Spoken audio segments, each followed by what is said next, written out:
Ever since I heard The Grateful Dead, I've thought of trucking as something kind of romantic, and yet it's also deeply poignant. On the one hand, the wide open highways, meeting new people, seeing new places, a kind of freedom from the fetters that tie down most of us. On the other hand, a life without roots, no sense of family, traveling all over, yes, but constrained in a box with wheels.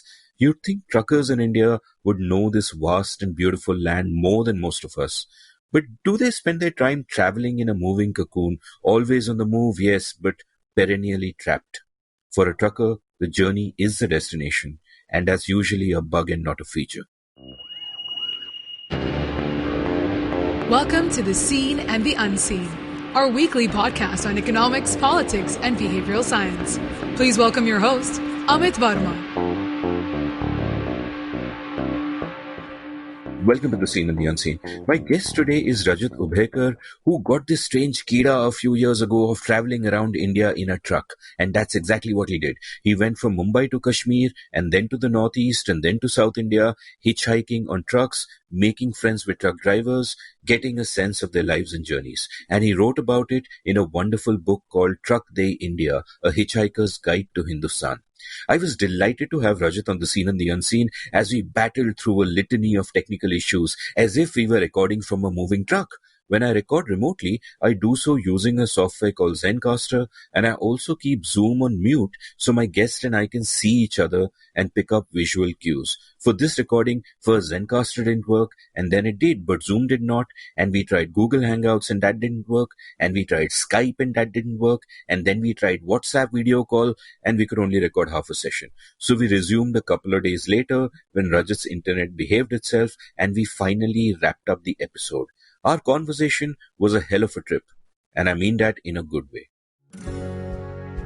If you enjoy listening to The Seen and the Unseen, you can play a part in keeping the show alive. The Seen and the Unseen has been a labor of love for me. I've enjoyed putting together many stimulating conversations, expanding my brain and my universe, and hopefully yours as well. But while the work has been its own reward, I don't actually make much money off the show. Although The Seen and the Unseen has great numbers, advertisers haven't really woken up to the insane engagement level of podcasts, and I do many hours of deep research for each episode, besides all the logistics of producing the show myself. Scheduling guests, booking studios, paying technicians, the travel and so on. So I'm trying a new way of keeping this thing going, and that involves you. My proposition for you is this. For every episode of The Seen and the Unseen that you enjoy, buy me a cup of coffee or even a lavish lunch, whatever you feel it's worth. You can do this by heading over to seenunseen.in/support and contributing an amount of your choice. This is not a subscription. The Seen and the Unseen will continue to be free on all podcast apps and at seenunseen.in. This is just a gesture of appreciation. Help keep this thing going. seenunseen.in/support. Rajat, welcome to The Seen and the Unseen. Thanks, Amit. I have to tell our listeners that I am getting a sense of the rhythm of Rajat's book, because in his book, there's a lot of waiting and a lot of hanging around as, waiting for trucks and waiting for traffic jams to resolve themselves, because we've started this recording exactly 1 hour late because we had technical issues. First, the Zencastr wasn't working, then the Zoom wasn't working, then we tried a bunch of other things, and we finally got around to recording. But never mind, better late than never. And, maybe that's the enjoyment of the journey comes from all these little moments in between, though I think, technical glitches don't add anything to one's life. So Rajat, before we start talking about your fascinating book, tell me a little bit about your personal journey, because, you are an engineer who then did journalism and won an award for it, who then went traveling around India on trucks, and you have just joined the civil services. So take me through this sort of very interesting journey of yours and how you came to writing per se, because that sort of seems to be the one great passion of your life, writing and traveling. Yeah, it's definitely been an interesting journey so far. So as far as my personal background goes, I basically hail from Karnataka, coastal Karnataka. I was born in Bhatkal and brought up largely in Mumbai. Part of my schooling was also in a military school in Satara, Sainik School Satara. And After that, I joined IIT Kanpur where I studied electrical engineering. Writing and reading have been abiding passions in my life, as far as I remember. Like right from my childhood, I remember scouring these second-hand Raddiwalas, trying to find some Amar Chitrakathas or any novel that could excite me. So, right since childhood, I've been interested in reading. The reason why I went into engineering was, of course, like many other kids who got decent marks, it made the most sense, and I don't regret it at all because a background in science I feel is definitely helpful everywhere, especially in any stream. So I don't regret it. Also, I met some amazing people in IITK who continue to be close to me. So no regrets over there. In my third year or fourth year, I finally decided that I wanted to get into journalism. Essentially, it was I did not want to do a desk job in my early 20s. I had this deep hunger to see as much of India as possible. And part of that hunger also led me to Kanpur in the first place because I'm from Bombay essentially. But I did not want to be stuck in Bombay close to my parents forever. So I decided to join IITK instead. So there's this connect throughout my life I see about wanting to see as much of India as possible. And I worked for a year after graduation in a management consultancy, got a decent job. So I thought I'll give the corporate world a try before ditching it altogether, just to make sure I won't regret it, just for my own satisfaction. And after a year or so, I joined the Asian College of Journalism. And from there on, I worked as a business journalist for a couple of years in Bombay. And while working as a business journalist, I really decided that I had to go on this trip across India. The seed of that idea, I think, had been with me right since my college days. So, as I write in the book, in my first year, one truck driver had very kindly rescued us from our flight while he was stranded on a highway near Shimla. And that sort of stayed with me, and the idea of their lives, it appealed to me. And I thought that in my early 20s I should do something like that, but it crystallized only by the time I was around 23, 24. And one fine day, I walk into my editor's office. I tell her, "Ma'am, see, I have this crazy idea in my mind. I want to travel across India. So, please, I want to quit right now." So, because obviously you won't give me a holiday for like 3, 4 months. So, but she turned out to be much more sensible than I was. She suggested that I write a 6-part series for the magazine, and I jumped at it. I mean, I thought I wouldn't get a better chance. I mean, you're getting paid your salary while you are sort of exploring India by truck. So I thought couldn't get better. And later, at one point, even Indian Oil Corporation sort of sponsored the trip. So it all worked out somehow. I was lucky. And yeah, that's been my broad journey. And apart from that, yeah, recently I have cleared the UPSC exam. Yes. So let's see where that takes me. Yeah. You might just, after all the things you wrote about sort of the predatory state in your book, not in so many words, those are my words, but that's how a lot of the book came across. It'll kind of be sweetly ironic, your sort of joining that service and hopefully making things better. Now, I know it's kind of futile often to ask a reader what kind of writing do they like, because I think a lot of readers who are drawn to this voracious hunger for just reading anything that they can get their hands on. It's not a fair question, though your reading will naturally tend to be eclectic. But given that you also love to travel and love seeing new places and all of that, which of course books are a window to other places. But was there also an attraction, therefore, to people who write about travel and write about going to places? Like, were there models for you? Did you ever read a writer and think, that's the kind of thing I want to write, and so on? So one book which I distinctly remember leaving an impression on me was something I read when I was in ACJ. It's this book called A Free Man by Aman Sethi.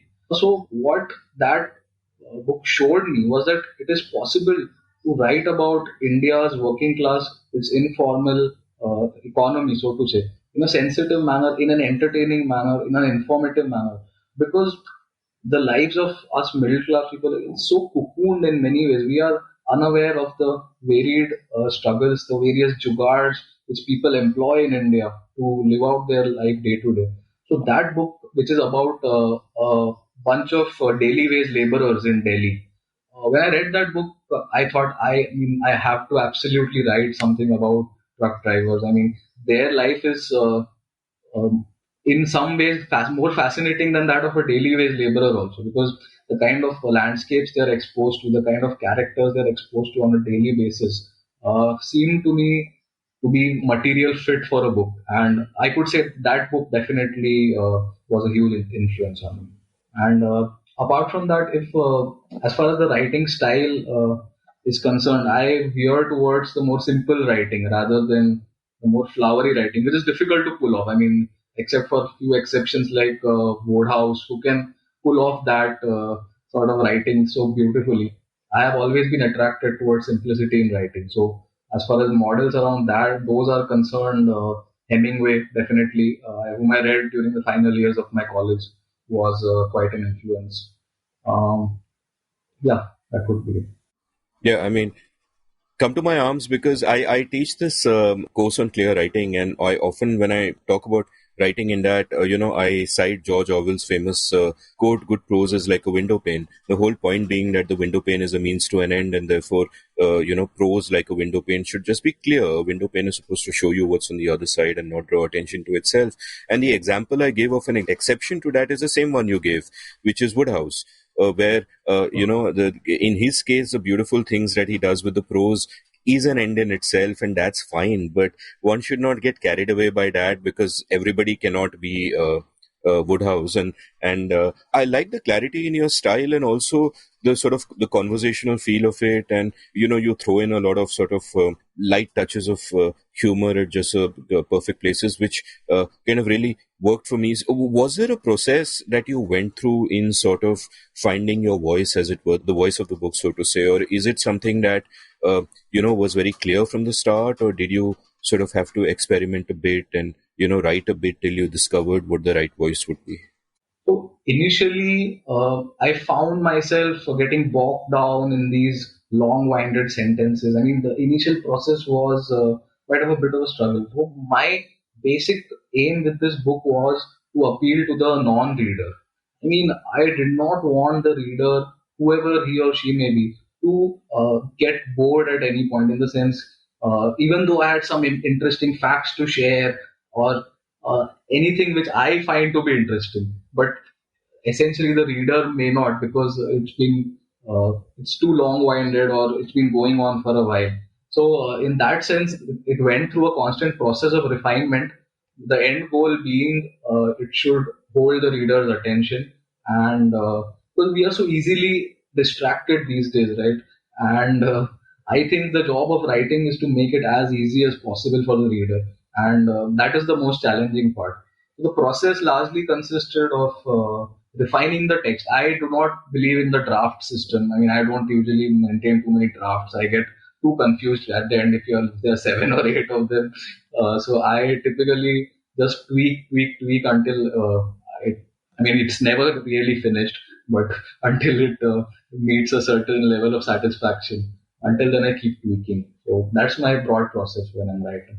I was struck by this quote at the start of your book by John Steinbeck, where he says, quote, "We find after years of struggle that we do not take a trip takes us," stop quote, which, would appear to the reader is written in the context of the book that is to follow. But it also struck me that it has a broader resonance. And that's sort of what I want to ask you about, in the sense that, you said you did engineering, and engineering has its own sort of subcultures and lingos and ways of speaking and ways of thinking about the world.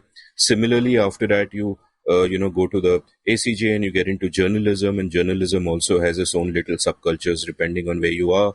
And then you go around the country with these truckers, and there, as you've described so beautifully, there are all these little subcultures and rituals and these worlds that you inhabit, which are in fact, as you've shown in the book, different from place to place. It's one thing in the north, another thing in the northeast, and so on and so forth. And this kind of got me to thinking about how our experiences shape us so profoundly, because it struck me while reading the book that some of these subcultures would have nothing in common with the other ones, like the engineering subculture and they say the trucking subculture, where there are a few things in common, such as the technology, where people use WhatsApp and make Facebook friends from other countries. But apart from that, their worlds are so different. They relate to other people so differently, and all of this. So, do you find that as sort of a visitor in these different worlds, that you can take a step back and look at your friends in each of these worlds, and that their worldview in some way is constricted because of the relative narrowness of their experiences? That's a great question, Amit, and I 100% agree with you. I mean, there's this great quote in the book English August, actually, that I never allow two of my friends from different circles to ever meet.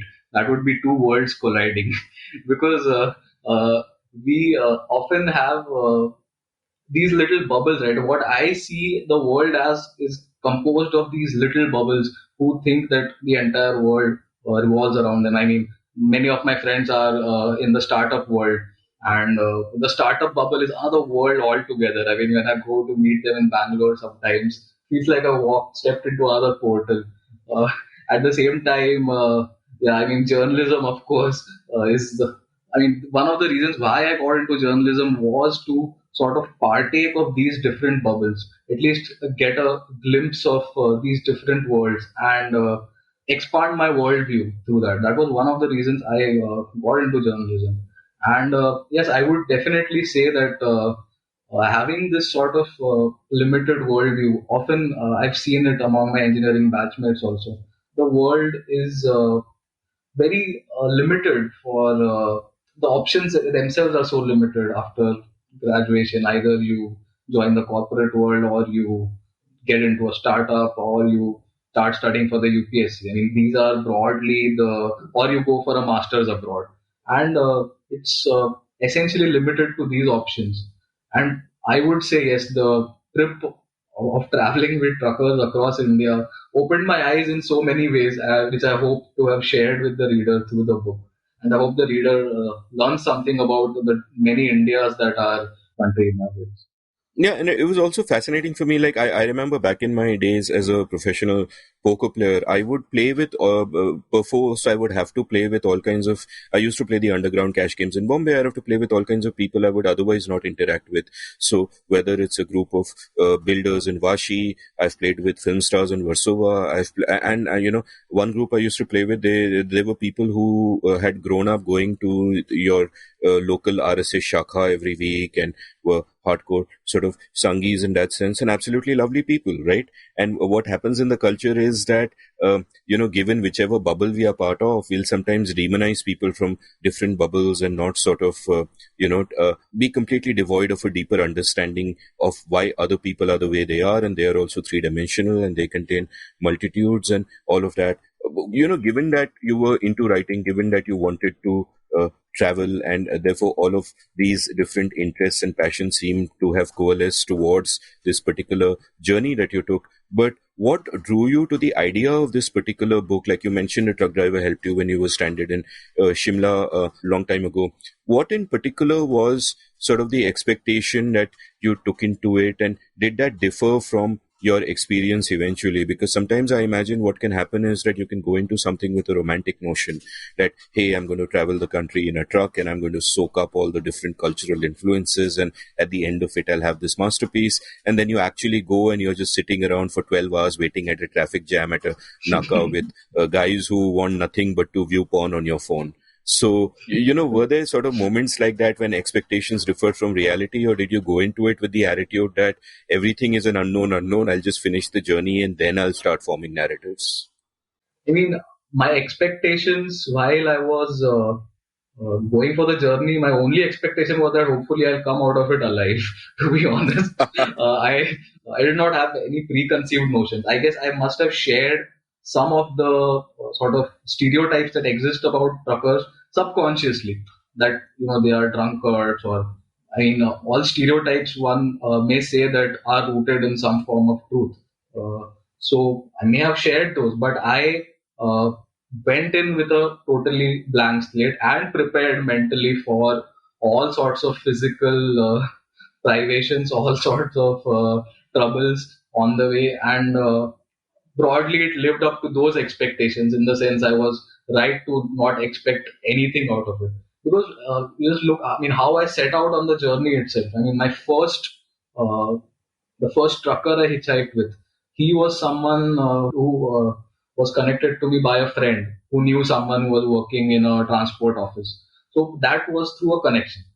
After that, I was essentially on my own. I had no idea how I would find another trucker, where I would go. So that was a huge unknown out there, and it was a source of considerable anxiety to begin with, because I had no idea how I would actually manage it in a practical sense. But as the journey progressed, slowly my expectations also started becoming more clearer. In the sense, what can I expect from people? Though they were also always belied. I mean, all these expectations were never really there, because truckers, there are hundreds of different kinds of truckers. The personalities of everyone differs, and basically every trip, every truck that you get inside is another world. I mean, the people are different, their stories are different. I mean, that's what I really enjoy about India in some way. I mean, there is this particular vantage point of the Indian middle class or the upper middle class, which sort of views the rest of India as the great unwashed. I mean, there's this homogeneous mass of people who essentially are there to serve us. But uh, what I really enjoy seeing is in the particular histories that are contained within each person, their own life stories, their own background, their family history. I mean, everything says so much about India, and it's like a great learning experience. And meeting someone outside of your social circle, getting to really know them, their background, it's an education, and that's what this trip was. I mean, I was hoping it would be an education, and yes, it definitely was. And in our normal lives, or rather in our sort of regular lives, I would not say this not normal in that sense, but in our regular lives, we are all sort of constantly anxious about how other people perceive us. And in most of our lives, that anxiety is about we want to seem knowledgeable and sophisticated and smart and all of that. But I imagine here that it's a different kind of anxiety, because there is a difference of class and privilege here. And for you, the tension must have been, how do I fit in? I don't want them to feel as if I'm coming at them from a place that is above them, not just in terms of class or whatever, but even your approach and all that. So how did you sort of, deal with that? Was there that anxiety that how do I fit in? Should I joke with them? What kind of language should I use? How did you navigate all of those things? So that anxiety definitely was there to begin with. So what I did was, before setting out on the journey itself, I visited a couple of truck terminals. There's this huge one in Kalamboli and another one in Vadala. And I interacted with the truckers over there just to get a sense of what they are like in reality. And the kind of warmth and generosity that I saw even there really played a big part in reassuring me that if your intentions are genuine, if you don't condescend to them and if you don't patronize them, they are perfectly good people who will answer all your questions happily, because they have so many grievances inside them over the years which no one has ever cared for or asked or redressed in any way. That if there's someone who's asking them genuine questions about what problems they face, what their life has been like, they are more than happy to answer. So I went in with the expectation that I should just be a genuine person. If my intentions are, I don't have any vested interests, and if I actually go there, and if I do care about their lives in some way, that comes across with when you're interacting with strangers. What I've realized is that your eyes and your smile, they reveal a lot about you and about your intentions, and other human beings can definitely see that. I'm reminded of the title of this great book, which came out a few decades ago by Alan Sillitoe, called The Loneliness of the Long Distance Runner. And it seemed, you could also have something called The Loneliness of the Long Distance Trucker. And is that part of the reason, like, I'm assuming when you say that they were warmer and nicer towards you than you might have expected, or than this, the middle class stereotypes about the unwashed might lead you to believing. Do you think that's part of the reason is that they're always on the road? Those personal connections aren't really happening. Like the way you've kind of described the mini worlds of each of these truckers, it seems like, there'll be two or three people traveling together in a truck, and that's like, that's their whole world, and a lot of other stuff is peripheral, and they must be sort of craving to talk to other people. Is that a sort of sense also that you got of the trucker's life? Yes, I think that you're right, because uh, most of the truckers I felt were very lonely in Mumbai. I mean, it's a lonely job, and especially when you are alone. Like so many truckers in India travel alone; they don't even have a khalasi. So when you're alone, it's an immensely lonely job, a monotonous job with few distractions. I mean, you stop and have some gutka. That's your break. You have some chai and then chew on some gutka. That's pretty much your break. And when someone like me, for instance, asks them, gets into the vehicle, it's not only good company. I mean, it's just you get to unload so much of the baggage that you have accumulated over the years in the truck. So definitely that did play a part in shaping their attitudes towards me as this sort of privileged person in their midst. Yeah, I mean, one of the things that I was kind of struck by curiosity for, and your book gave so many fascinating glimpses of it, was what is the interior life of a trucker? And obviously there's no sort of one answer to this, but I was struck by this, fascinating quote from someone called Sham, who you said was a man of few words. And at one point, when you ask him that, why did you come into trucking? He says this little bit, which I'm going to read out because I found it so fascinating, where he says, quote, in a word, music. In Kangra as a style, I had many cousins who drove trucks. They would allow me to ride with them sometimes and play songs all along the way. Those are some of the best memories I have. That's when I decided I should get into this line. Drive trucks to distant places, listening to music all along. I was not interested in studies. All I wanted was my music. Stop quote. And I found this so interesting. And you talk about how, all his music was so sort of carefully curated on, the USB drive, which he would have, and so on. And it's such a fascinating story. And you think of how this person placed in a different social context could live a totally different life. Like someone with a passion for music, born in a good family in Delhi or in a Bollywood family in Bombay, would be a whole different thing. And this person's way of indulging this passion is sort of to become a truck driver. At another point, another trucker, you ask the same question to another trucker somewhere else, and he replied, quote, Arey, what should I tell you? I've done almost everything that a man can do. I've been a truck driver, a tailor, a grape seller, a mechanic, a salesman, and more. Didn't stick to any job for more than 2 years, but I'm old now. Don't have energy left anymore.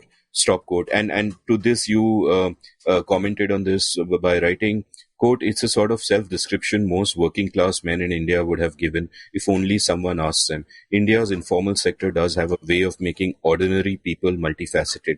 Stop quote. And it struck me that here that there are, you talk a lot in your book about a particular kind of jugaad, which is that you're figuring out a way to make something work, whether it is, cooling bottles of water by putting them on the windshield where the wind blows against them or another. But it seems to me that even beyond the jugaad of immediate functionality, there is also a jugaad of life, where in a certain way, given the poverty in this country, given the scarcities, given the lack of opportunities many people have, which your whole life becomes a way of sort of going against different tides, being buffeted this way and that way, and all the time doing jugaad, jugaad, jugaad, jugaad, jugaad.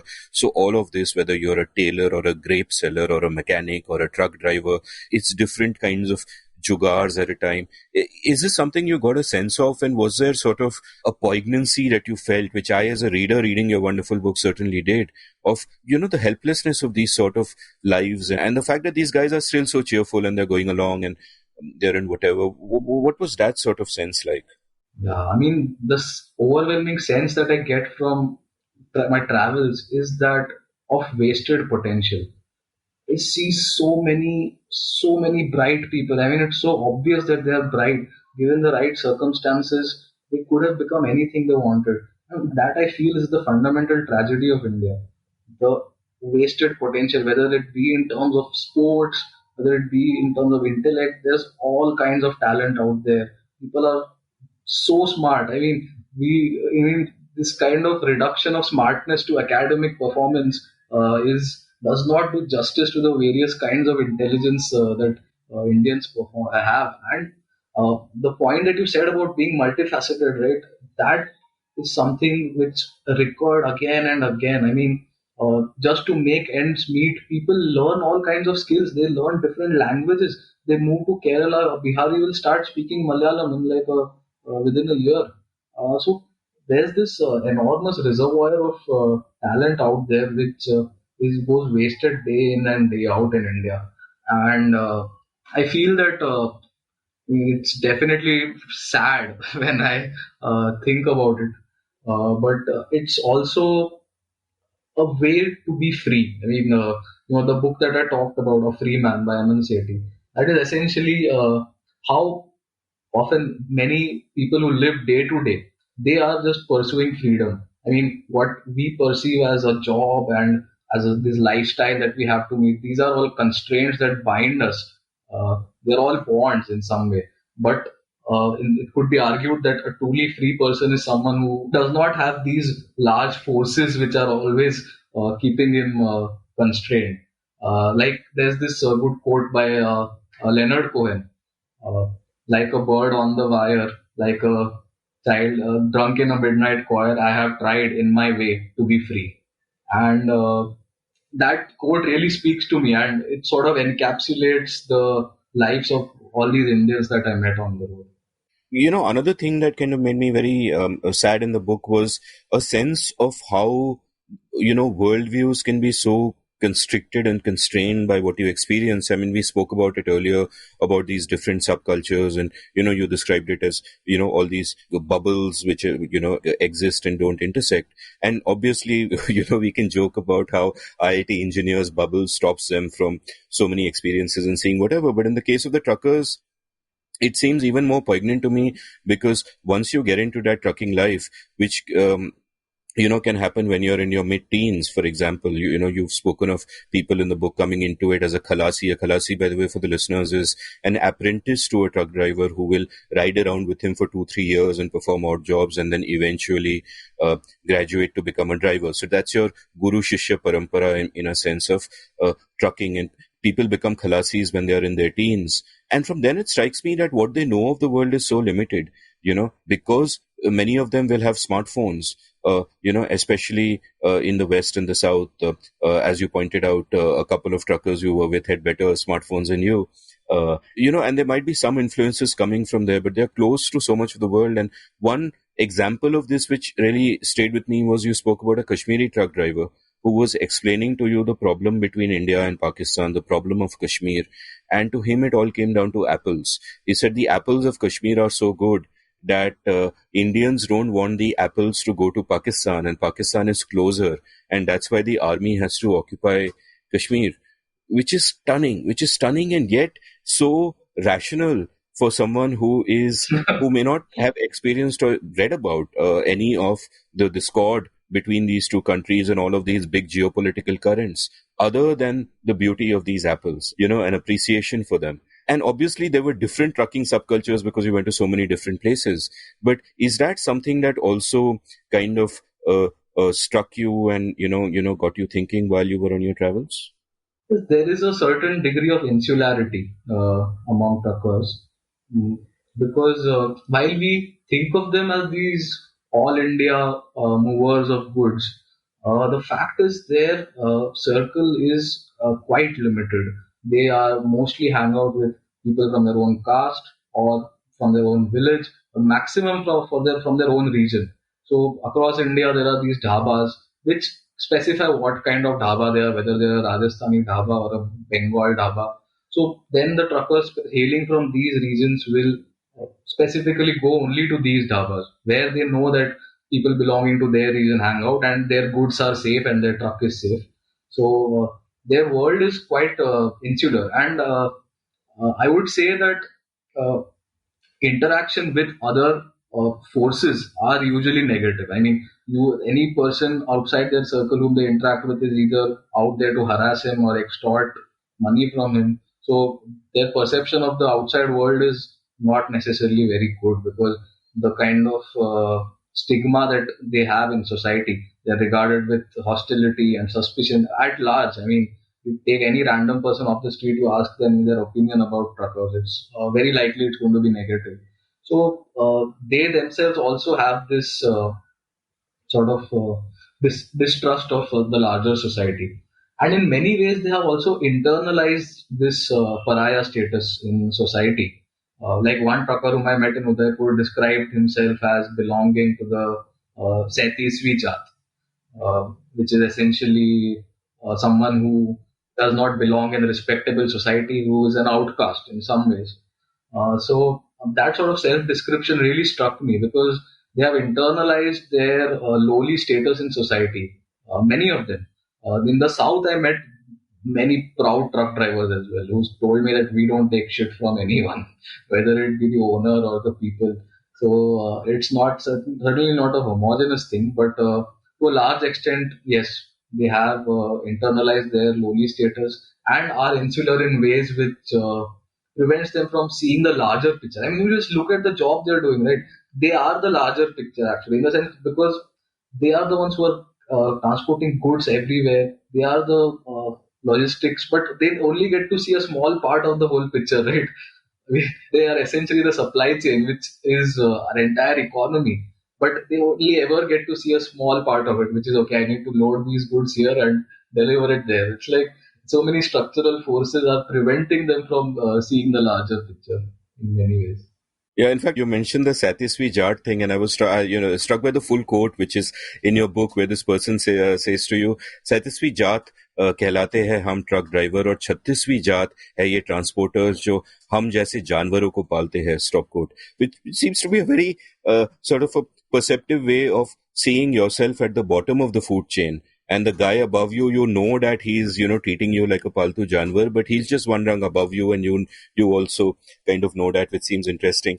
And what also sort of struck me is you spoke about how the status of truck drivers has actually diminished over the decades. Like, you have this bit where you're speaking about it, how a truck driver friend of yours is telling you about, quote, the notoriety truck drivers enjoy in society. And you write, quote, "He tells me it wasn't always like this. In the 80s, when his father started driving trucks, the status of truckers was very different from what it is now. Without power steering, driving trucks was considered a relatively skilled, well-paid job, much like crane and forklift operators now. Villagers, largely cut off from the world, would welcome them as a harbingers of goods and news, treat them to tea, even invite them into their homes. Doctor के बराबर मानते थे." And here you quoted that guy, stop quote. And this also drives home how enormous the changes of the last couple of decades are, not just in this context, because you talk of how villagers cut off from the world would look at getting their news from truckers. And now the villagers have smartphones and many ways of getting the news, and they don't need truckers anymore. And at the same time, trucking has lost some of the skill because power steering and all these other things have come into it. And at the same time, truckers, in a sense, are, much more cut off from the world than these sort of villagers. Does this become an issue, say, with something that the older truckers deal with? Because the older truckers might have gotten into the game at a time where it wasn't such a lowly profession, so to say, or a Satisvi Jat.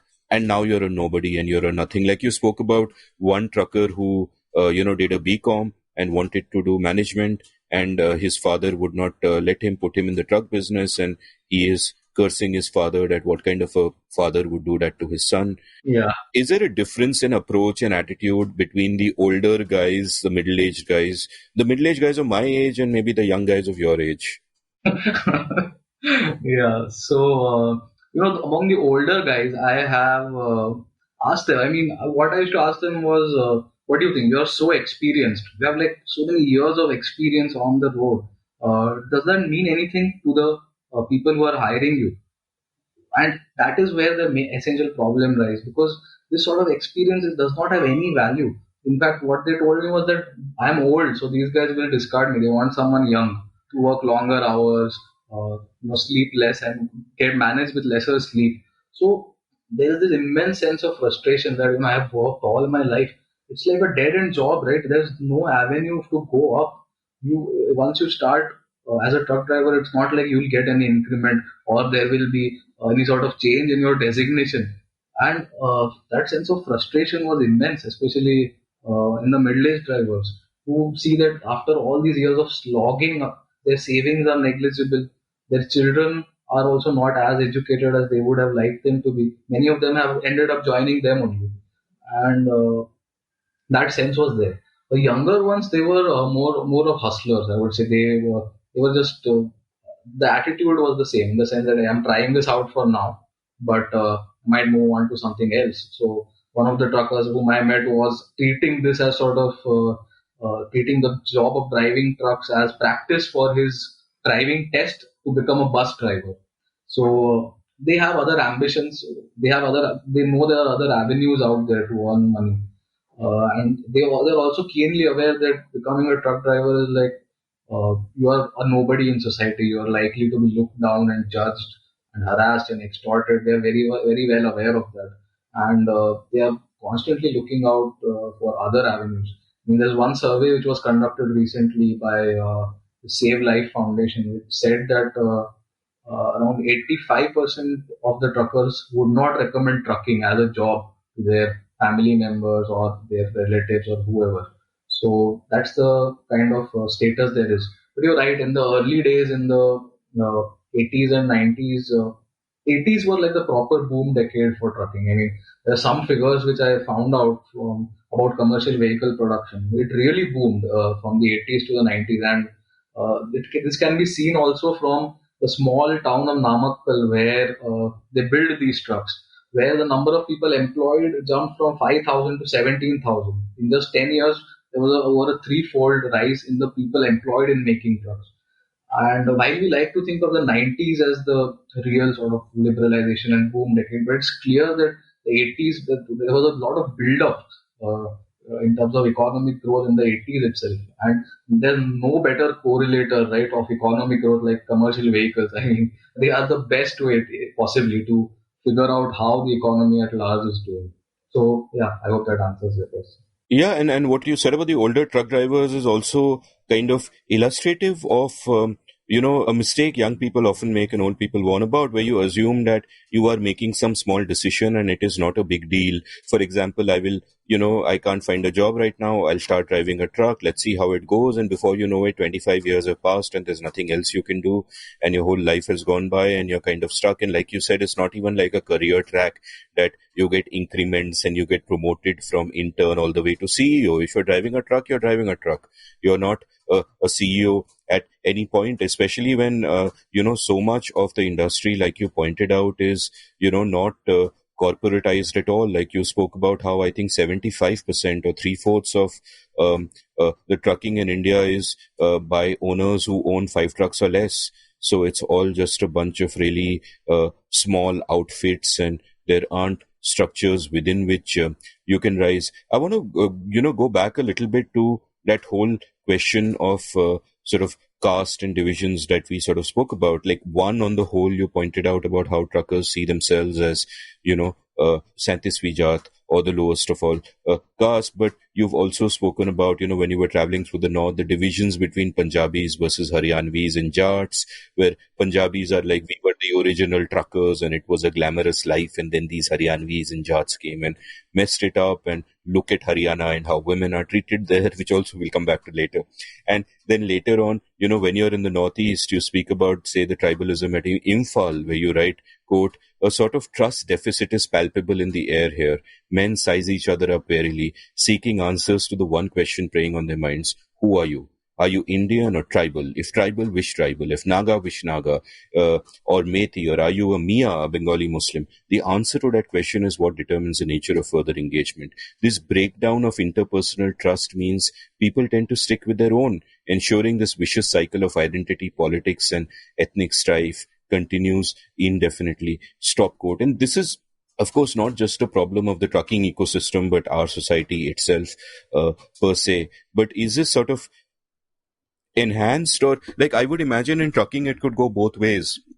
that because you all share that common burden of the loneliness of being the long distance trucker, as it were, that can bring you together despite all the other divisions. But I can also imagine that why this sort of tribalism can be something that you look for to find comfort zones, which you find among people like yourself, and therefore that can get enhanced. So what was your sense of this during your travels? My sense was that this whole idea of India exists in our mind largely. For the vast bunch of people, you like an Andhra trucker going to Guwahati, he does not trust the people he meets over there. I mean, we are an extremely low trust society. That is one fundamental thing I learned. I mean, because they are constantly searching for someone whom either they have kinship relationships with, or some sort of loose regional affiliation is also fine. But this trust deficit is just immense, and until the large part, until say the 19th century also, even the early 20th century, people would say that you are going to someone in the Deccan would say I'm going to Hindustan, or like I'm going to. I mean, that's the sort of world that existed, right? And that still does. I mean, truckers are the ones who actually have to travel. Others don't need to travel. I mean, either by train or something. But these guys are all constantly in places where they are not amongst their own. And I would say that only encourages regionalism. That the whole larger part about class solidarity, right? That does not come into the picture. Any sense of class solidarity that I tried to find was absent. There was none. They are because they're highly divided. Firstly, along lines of ownership itself. I mean, who will you rise up against if you want to say form a union or you want to negotiate for better wages? Who will you rise against? You all have different owners. Can't even speak the same language. Even going from Andhra to Tamil Nadu, I struggled because many of the truckers I've found were Tamil. I mean, they couldn't understand Telugu. I mean, how are these guys ever expected to come under one banner? Then there's, of course, caste, religion, all kinds of things. And this is the prime reason why we don't have any sort of trucker union in India. Like I recently saw The Irishman, and in that I was struck by how powerful a truck union leader can be. I mean, if that is the sort of potential that exists to bring the country to a standstill. If you have that sort of influence over a constituency like truckers, you can be immensely powerful in the country. That's what I realized after watching Irishman. But that sort of thing is unimaginable in India. The only sort of organization which claims to represent the truckers, which is AIMTC, All India Motor Transport Congress. That is also an association of owners who then pass off their own interests as the interests of the truckers they employ. So that's how it works in India. One of the sort of striking anecdotes in your book was where you stop at a dhaba when you're going up north, you're making the journey up north, and you stop at a dhaba, and there's a little kid who's running around taking the orders, and you have this trucker taking the kid on his lap and just playing with his genitals openly in front of everybody while everybody's laughing, and even the kid is squealing and laughing. And you pointed out how it is sort of a natural thing. It wasn't out of the ordinary there. And you wrote, quote, "It's shocking how outside its liberal havens, attitudes towards children in many parts of India seem to have ossified in the medieval era. Child sexual abuse is terrifyingly normalized. Unlike America, where childhood is disappearing with the advent of mass TV and internet, it seems the concept of childhood never really gained mass currency in the first place." Stop quote. And it struck me that you also elaborated on how this sort of sanctity of childhood as this thing that is separate from adulthood, as something that, carries with it so much innocence, and then gradually you come of age and all of that. And all of that is a luxury that is only really there even conceptually for elites like us. And for much of India, it's not the case. For much of India, the way people relate to kids is in a very instrumental way. Like, in earlier centuries, it was common to think of children only as a resource. If you were in a time of famine, you would, sell your kid. And that's one of the things that you commented on happening here. So is that something you noted sort of repeatedly while you were going? What do you like? Was it something that struck others as unusual, or that was a normal for them? And is it something that you got used to after a period in time that, it's natural for them to think like this and behave like this? So, I mean, across Indian highways, the all dhabas, literally all dhabas will employ these child waiters. There will be two, three of them, and they will keep running around collecting orders and delivering stuff. So, definitely, I did get used to it because there was no option in the sense uh, the sort of attitude is so all permeating. In the sense, it's if you look, there are 10 million child laborers in India at this point. That is just staggering. And in spite of, say, the right to education, which makes it compulsory and also free, there is still this immense resistance, right? I mean, because of various socio-economic reasons due to poverty, all these reasons, there is the resistance to enroll people, children in school. And that also derives, I feel, from a deep cultural way of looking at children itself as these pure entities. I mean, of course, in middle class circles, it would be scandalous to suggest that they don't think of their children as innocent beings. But largely, they do. I mean, the government itself is sort of changing the laws, right, to recognize this reality. I mean, right now, children under the age of 14 are allowed to work in family outfits, or they are actually allowed. Like after school, you can work in your family business, which can be anything from BD making or working in the kirana store that your family owns. So right from that stage, children as this economic resource, that attitude is there. And if we were forced to even amend the RT to recognize that fact, it says a lot. But yeah, I would say it's a very difficult thing to really get rid of this attitude because as long as there are economic compulsions, like you always say, it's all incentives, and long as there are economic compulsions, it's very unlikely that this attitude will also change. Yeah, and I'm reminded of these, the child armies of West Africa, where you have militias made up of these 10-year-olds and 11-year-olds responding to a completely different kind of incentive, which also sort of tells you how our modern notion of children is so relatively recent. I can also see why, many of sort of what the middle class would think of as a great unwashed, to use your phrase from earlier in this podcast, would be so distrustful of government because, for example, we speak of the Right to Education Act, but that is, of course, a joke which does nothing for children and, if anything, made things harder for them. And similarly, I think one of the things that I'm sure these guys intuitively get is that laws don't do anything, that your lived reality is something completely different. And, I had written about this many years ago. All of us are sort of distressed by child labor, but there was an old Oxfam study on this situation in Bangladesh where, there were factories which had child workers and there was international outrage about that, and about 30,000 child workers were laid off. And, many of the kids who were laid off actually then starved to death. Many of the girls became prostitutes. Similarly, there was a 1995 study by UNICEF which showed that, a bunch of well-meaning people began a boycott of carpets made in Nepal using child labor.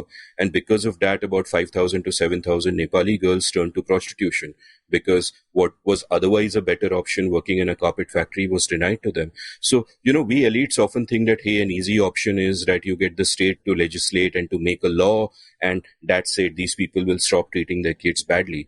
But the realities behind why all these things happen is something sort of completely different and far more disturbing. Moving on from there, you also commented at one point on the absence of women in the landscapes that you describe. Like at one point you wrote, quote, "The first thing that strikes one about the highways of India, and Rajasthan in particular, is the creepy wholesale absence of women. Not a single sighting of the female form for miles and miles, to the extent that when you finally see one idling by the road, you tend to assume she's a sex worker." Stop quote. And later on, of course, you point out the exception to this, which is when you go to Nagaland, and that's a little bit different. But otherwise, in the roads of India, you don't see women on the highways at all. How does this sort of affect the way that truckers look at intergender relationships? Are women merely sort of instrumental for them, that when they can get hold of one, they want, sex, which they don't otherwise get so much? How does all of that sort of feature in their mental landscapes? I would say, this is not just limited to truckers. I mean, so many of the men I know, right since childhood, they have interacted with women with only instrumental ends in mind. I mean, it could be as little as taking a notebook during school, but that's the extent of their interaction with women, and that is the vast majority of men in India. I mean, they are stunted as far as interacting with the opposite sex goes. They are, so many social forces have sort of come together to inculcate this attitude in them. I would say yes, among truckers there is this. In some ways, I would say they do look at women as these exotic objects. I mean, I wouldn't say it's purely as an object of sex, but someone who's so far removed from their world and who will essentially never ever enter their world except as a wife, as a long-suffering wife, or as a prostitute with whom you have a quick highway dalliance. But that is the extent of their view about women.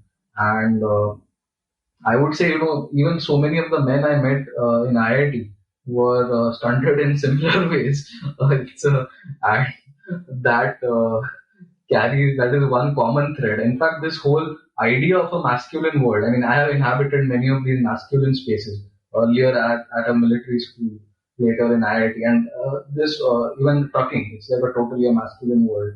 But that whole my experience in those worlds was something that kind of attracted me to this world also. I wanted to see what that was like, and that is one of the reasons I could fit in also, I would say. Yeah, and that's kind of fascinating. And all IIT students listening to this possibly would be nodding their head in agreement that it's exactly like that. And that sort of leads me to wondering that how quick are we to judge other people? Like, it would be fair to say, I think, therefore, that most Indian men are misogynistic and sexist, and in their kind of approach to the world. And at different levels, they have hatred and lack of empathy for the other, whoever the other might be in their definition. And you then have to wonder that how much of this do you actually ascribe to someone being a bad person per se? Because if this is a world that you've grown up in, and this is all that you know, and you don't know any other way of looking at someone differently, you may have never experienced the joy of that kind of a conversation or that kind of companionship that could say come with falling in love with someone and then building a life together or whatever. And it just seems to me that it is so easy for many of us who are much more fortunate and have more exposure to kind of sit in judgment over them, whether they are truckers or from IIT. What is, though, I think people in IIT have less of an excuse to be sexist, quite honestly. So what's your feeling on this?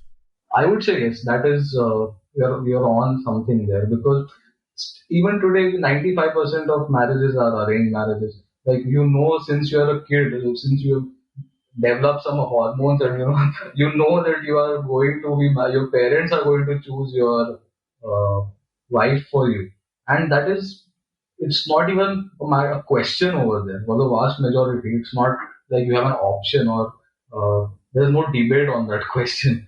So that is the first factor which sort of it invests every relationship we have with the other sex with. It's basically pointless, right? Having any relationship then, because you can't really marry a woman because your parents are going to choose one for you. And so, what basis is there on which to connect? And then it's also a matter of suspicion, in the sense that if you are talking to strange women, and the constraints that are there on the women, I do not even want to get into, because I can't imagine the level of seclusion that they often find themselves in across conservative households in India. So I would say yes. I feel bad also for men. I mean, it's like you said, a combination of various forces have conspired to develop this attitude in them. But like you said, I mean, it's not, and it's their responsibility also to overcome those attitudes. I mean, which many of them do try or are at least forced to try due to this prevailing sensitivity towards women. And it's everywhere, right from the government policies, like Beti Bachao, Beti Padhao. I mean, that sort of bombardment, I think, can be effective to some level, hopefully. Yeah, though I feel that even today, a lot of that bombardment is, about empowering women almost takes a paternalistic and condescending attitude towards it. And you almost, that you should worship women because they are your mother, they are your wife, always, setting them in relation to men. And, which, doesn't go that much further towards sort of respecting their autonomy. And this reminds me of something interesting that Snigdha Poonam said to me when she was on my show, I think over 2 years ago. And Snigdha's, of course, written this great book called Dreamers about young Indians. And she pointed out that how in many of the small towns of India, young men are increasingly bewildered because young women are more assertive about what they want and so on and so forth. And the men don't have any clue of how to deal with it because there is nothing in the culture that teaches you what to do in such situations. I mean, we think of education as, in a narrow sense, as coming from your school or college, but really education comes at you from your culture, including something like Bollywood, where wooing a woman is basically always stalking a woman, right? So you have absolutely no way of sort of figuring out what is a normal relationship. And that struck me as interesting. The other aspect of, and I spent a bunch of my experience of reading the book kind of slowing down and trying to think about what is the interior life of a trucker. What is he like? Like, okay, we can talk about all of these attitudes, maybe towards children and towards women. We can talk about the loneliness. You have described in great detail at different points the things that they do within their trucking, within the ecosystem of their own little truck, where somebody might play a lot of music and, there'll be different things going on. And what I also started realizing through the book is that they also build up their own sort of mythologies, as we do all. They have all their ghost stories. There was a fascinating story about the truck driver who got married to a bhutni, as you put it. That and I'm just going to relate that for my listeners because it's such a great story, and it tells you what. And India actually has a horde of great folk tales around these subjects, which most of us aren't even aware of. But the story basically was a truck driver's going on the road, and there is this a ghost, basically a young woman who hitchhikes for a ride, and he gives her a lift, and then he falls in love with her and he marries her, and they're living a happy life together. And then one day his neighbors tell him that, listen, we never see her outside the house. She never leaves the rubbish outside or whatever. We just don't see her at all. So he's like, what is the mystery? How does no one else ever spot this woman? So one day he goes inside his house when he's supposed to be at work, and he sees a bunch of disconnected bones in the kitchen cooking something. And she immediately realizes what has happened, and she goes into his arms and she says, I only deceived you because you loved me so much, but now goodbye, and she disappears or something.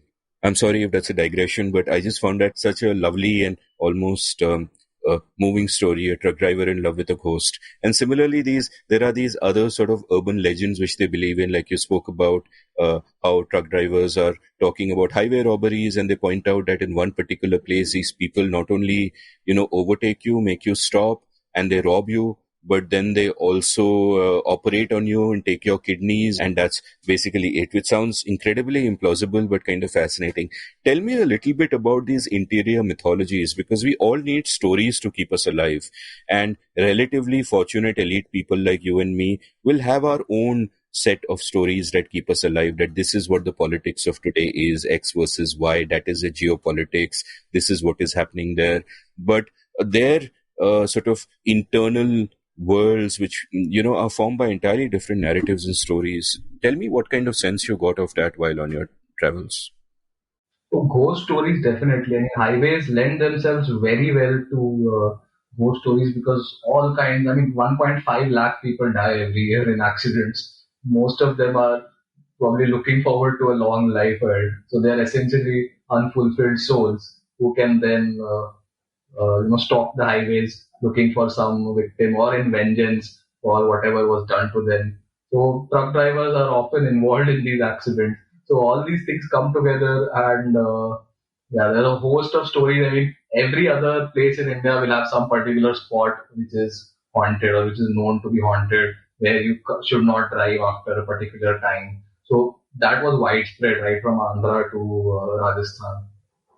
At the same time, as far as highway robbery is concerned, I mean, many of them had faced these sorts of situations. You can't like drive a truck all your life and not be robbed. Essentially, it's a huge part of the highway economy. There are some, essentially, I mean, this is right since the British era actually. So many of these nomadic tribes who earlier used to essentially be, say, wandering entertainers or all kinds of nomadic castes in India. They were forced to settle. They were branded as criminal tribes and so on. Many of them took on to highway robbery as a way of survival. So this has been going on since a long time in India. And truckers also have their various, in the sense they know what modus operandi highway robbers use. Some will slip in a field or some will keep nails. You know, they are quite well versed in that. Of course, there's nothing they can do about it if that happens. Another interesting sort of observation I had about their internal world is also linked to religion. In the sense, what there are various temples, like one in Rajasthan which I visited, where they, because of the immense uncertainty that their job has, you have to rely at some level on the supernatural to lend some level of certainty. So, various deities across India are known as the patron of truck drivers. You will find so many trucks parked outside their temple, and at the same time, they have their own gods. I mean, every truck will have a huge set of photos of Hindu gods. And say many truck drivers will also conduct rituals in the sense, as soon as it's dark, they will light an agarbatti. All of this is meant to ensure their safety essentially, because it is an immensely insecure job. I mean, not just losing your life. There are thieves prowling all around. In India, when if the moment you park your truck, you can assume if you leave it for like a day or so, many things will be missing from there. There are petty criminality is rampant in all places in India. So essentially, this whole concept of jugaad, it's like the same extension, except you're like robbing someone using ingenious means, and so they have to constantly be on the watch out for these thieves. So that is the sort of things that preoccupy them in many ways. The danger of losing your life, and these stories they come up with reflect many of these insecurities, I would say. One of the fascinating stories I got from your book was regarding these Sahijdari Sikh truck drivers that you've taken a ride with, and they have a picture of a Baba in the truck whose face is rather scarred. And when they catch you looking at the photograph, they tell you the origin story, which struck me as a fantastic origin story, which is that the Baba looked normal, but then one day this woman with a scarred face went to him and said, "Baba, please help me. No one will marry me because of my scarred face." So he transferred her scars onto himself, which is just such a remarkable story. You know, you mentioned how big a role religion plays in their lives for sort of obvious reasons as a source of hope and all that. And religion, of course, was famously, once called the opium of the masses. And actual opium also plays a part in their lives. Like, tell me a bit about the role of alcohol and drugs in the trucking life, because, one would imagine that when you live a life of such solitude and loneliness on the road all the time, not getting enough sleep and so on, what do you do for relief? There's alcohol, there's drugs. You've described in your book about the connection between alcohol and sex, of course, that sometimes when they, prostitution rackets will often run along the bushes where, pimps will shine a light at night and they'll know they have to stop there. And sometimes they'll get robbed, but sometimes they'll actually be a sex worker there. And the pimp will also have some daru with him in case, because they often need alcohol to sort of get all their parts working, as it were. What's the role of that alcohol and drugs sort of play in the lives of these people? So I'll take it one by one. For start with alcohol, for instance, I would say that its usage is exaggerated in the minds of the ordinary population with regard to truck drivers. The majority of the truck drivers I met told me that they knew they put their life at risk, and that drinking and driving is dangerous. So there was that awareness throughout, with one exception. So I must have interacted with hundreds of truckers and hitchhiked with around 30 to 50 of them. And nowhere did I see any consumption while on the road. So that is an unfair stereotype, which I would like to clarify for your listeners. And with regard to opium, it is used in certain parts of the country, like Punjab and Rajasthan, parts of Haryana. And it's interesting that India actually is one of the few countries which is legally allowed to cultivate opium for medicinal purposes. Like all these extracts like codeine, which goes into cough syrups, they are all derived from opium, which is legally cultivated in parts of Rajasthan, Madhya Pradesh, and UP. So it is from these areas that the bhukki, that is poppy husk, is sold, uh, which is actually legal in many parts of the country. In Rajasthan, for example, you have government thekas which sell this, and many truck drivers patronize these thekas. So in these parts, there is quite a dependence on opium, especially in Punjab. I mean, I asked anecdotally various truck drivers, like, what percentage of truck drivers do you think take opium, and it was unanimously over around 75%. So in Punjab, the sort of opium addiction we see is quite high compared to the rest of the country. One of the truckers I also traveled with was a quite a heavy user of the bookie, and he would rationalize it saying that I this bookie makes me scratch myself. I mean, that is a giveaway trait of an opium addict, which I found out when I was going around with them, and that helps me stay awake and keep all these inhuman hours. So that was how he rationalized it. Which I found kind of interesting. But at the same time, it is extremely addictive. The withdrawal symptoms are deadly. The driver I met, he himself had admitted himself twice to a Nasha Mukti Kendra, and he couldn't beat the habit in spite of his attempts. So it's really a dangerous sort of drug, which might seem its effects are quite mild, uh, but the long-term effects it on your body is very striking. I mean, the face becomes gaunt, and I mean, your body sort of shrivels away, and it's quite easy to make out someone who is dependent on opium. Once you get an eye for that sort of thing.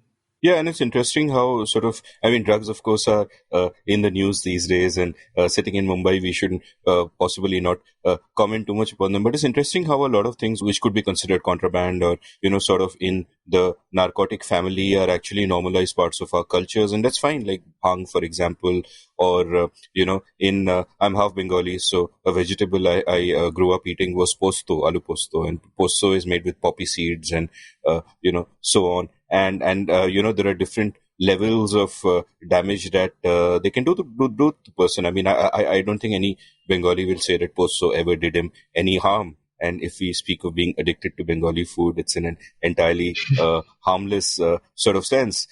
In your book, of course, you pointed out the gradations of this, where some of it is just recreational use and is cool and it's not a big deal, but some of the sort of the harder forms of the drug can, really damage people. And how is it looked upon in the culture? Like, is there a realization among truckers that there is that line, and those who cross it just can't help it? I mean, it's like addiction. I mean, what do? You go a little too far down that road and then you're sort of stuck. Or, are a lot of the milder forms like bhukki, for example, not treated as a drug at all? I mean, it's just something that you have like pan parag or whatever. Yes, you're right, Amit. I mean, there is an acknowledgement of that line among many truck drivers. For example, one of the truckers I traveled with, his younger brother had died due to addiction to the harder form, which is called chitta in Punjab. So they very well know that these particular forms, which are often synthetic in nature and recent introductions to the landscape. I mean, has been taken since centuries in Punjab, and farm hands used to use it. I have used it throughout historically as a way to keep up their spirits while toiling in the fields. So there is definitely that acceptance. But yeah, I mean, often what happens is that the khalasis pick up these habits from their ustads. If and then once you're biologically addicted to it, then it is, in spite of your best efforts, it is very difficult to come out of that habit. And since your lifestyle also kind of encourages the consumption, I mean, it's a monotonous job. Like I said, you need to break the monotony, and this is a sort of crutch you come to rely upon to somehow survive these grueling conditions. And that's what happens with many truckers. But yes, there is that line in their mind for sure. No, and an interesting observation you made in your book, which I keep making all the time. So when I saw it in your book, I'm like, it was another come to my arms, Rajat kind of moment, which is when you speak about India inhabiting different centuries simultaneously, which, I had always meant in a sense of social attitudes that we are in the 19th, 20th and 21st century, especially if you see the way women are treated. So there I would say we haven't even hit the 21st. It's mostly 19th and 20th, except in some select Twitter pockets. But, it struck me that that line also, that distinction also holds, and I'm just thinking aloud as we're speaking about the subject, that it also holds in terms of what kind of substances you use in the culture and what the science says. For example, there are many substances we use today. For example, coffee. In a manner of speaking, it could be said that I'm addicted to coffee. And coffee is actually more addictive than many of the softer drugs that are actually banned. And some would argue it's more harmful as well. And also what I sometimes do, though I haven't taken it today, but what I often take before recordings where I really need to focus is a cognitive drug called modafinil. India is one of the few places where it's actually legal over the counter. So it's called Modulert 100. Not named after a prime minister. And I find it's sort of remarkable. I know a lot of people who also take it, though I would advise listeners not to try it just because I do. But I just find that it is, while coffee is a blunt tool, it's a sharp tool. It just keeps me really focused and mentally fresh, even when I'm physically very tired. The one should take it early in the morning. If you take it in the evening, you're not going to sleep for the whole night, definitely. So it's kind of interesting that on the one hand, you have science going in one way, where we are getting revelations about the efficacy and the danger and the addictiveness of different drugs. And on the other hand, you have laws which are kind of behind the science, where, maybe they're a few decades behind the science and not really caught up with the science entirely. And then there is culture, which is on its own long, slow continuum where, people have what they have, and that's also completely sort of distant from all of these. And as I'm thinking aloud, I'll ask you to join me in thinking aloud that even apart from this context, can you sort of, what are the different kinds of things that come to your mind where you talk about the different centuries that India inhabits, not just sort of in this context, but, because one could say that you actually took an effort to step out of your sort of elite educated middle class bubble and sort of go around. So, any observations on this? One constituency in India which really comes to my mind when you talk about this are the nomadic tribes of India. They constitute around 5 to 10 crores of our population. But so many of them have not even been, they're not on electoral rolls. Many of them don't have any identity documents. So they are essentially invisibilized citizens of our country. I mean, and because they're not even on the electoral rolls, there is no sort of concerted effort to raise their standards of living or some targeted schemes to for their welfare. I mean, there are, but they're not as focused because they do not form a core political constituency. So many of these nomadic tribes, they live a lifestyle that is essentially unchanged from centuries, essentially. So, for example, I met the Gujjars and Bakarwals while I was traveling in Kashmir, and their lifestyle, I mean, they constitute what, around 15 to 20% of Kashmir's population altogether, and they practice the right of transhumans, which is essentially taking your flocks up the alpine pastures, and then during the summer, and then in the winter you come down again. So their entire livelihood is derived from the wool and the dairy products and so on. So this is just one example whom I happen to encounter. But across India, in Maharashtra, for example, you have the Dhangars. Uh, India has such a huge livestock population, right? And who are the ones who are raising them? Many of them belong to these nomadic tribes who are wandering across the landscape. Especially in Deccan, you will find many of these tribes. So, what century are they really living in? If you really come to think of it, I mean, they will have the mobile phone, of course. I mean, mobile phone has become a proxy for modernity, right? In our minds, that okay, if someone has a mobile phone, then yeah, he's in the modern world. But I wonder if that is really a fair statement to make, because all other aspects of your life, all the other comforts which we take for granted, and even the way you're living your life, you're pitching tents in the middle of nowhere, you are constantly moving. This is essentially unchanged for so many years. So, I mean, this is one example that comes to my mind when we say that India inhabits multiple centuries. Yeah, and it's interesting you talk about how, when that the seasonal migration of the Gujars is happening and you're on your way to Kashmir at that time on that leg of the trip, and they're all hitchhiking by the side of the road trying to grab a lift. And at that point, it struck me that, for these guys, a truck is almost like a time machine of sorts. That otherwise they're sort of walking with their livestock, but just for a moment, they use the 20th century to get a little quicker. And like you said, some of them, if they have mobile phones, they also have a slice of the 21st century in their palms. But it's just a gadget. I mean, what do you do with it? I mean, where does the rest of the 21st century, so to say, come for? That's that's a lot of food for thought there, and therefore we shall take a commercial break and think about it. Are you one of those people who not only loves to read but also wants to write better? If so, I have something for you. Since April this year, I've been teaching an online course called The Art of Clear Writing. 4 webinars spread out over 4 Saturdays in which I share whatever I've learned about the craft and practice of writing over 25 years as a professional writer. The course also contains many writing exercises, discussions on email and WhatsApp, and much interactivity. It costs rupees 10,000 or $150. You can check out the details at indiauncut.com/clear writing. This link will be in the show notes. If you want to bridge the gap between the thoughts in your head and the words on the page, then the art of clear writing might be just what you need.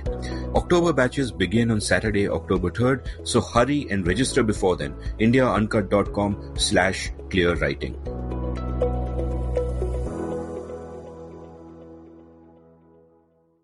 Welcome back to The Seen and the Unseen. I'm chatting with Rajat Ubhaykar, author of the delightful book Truck Day India.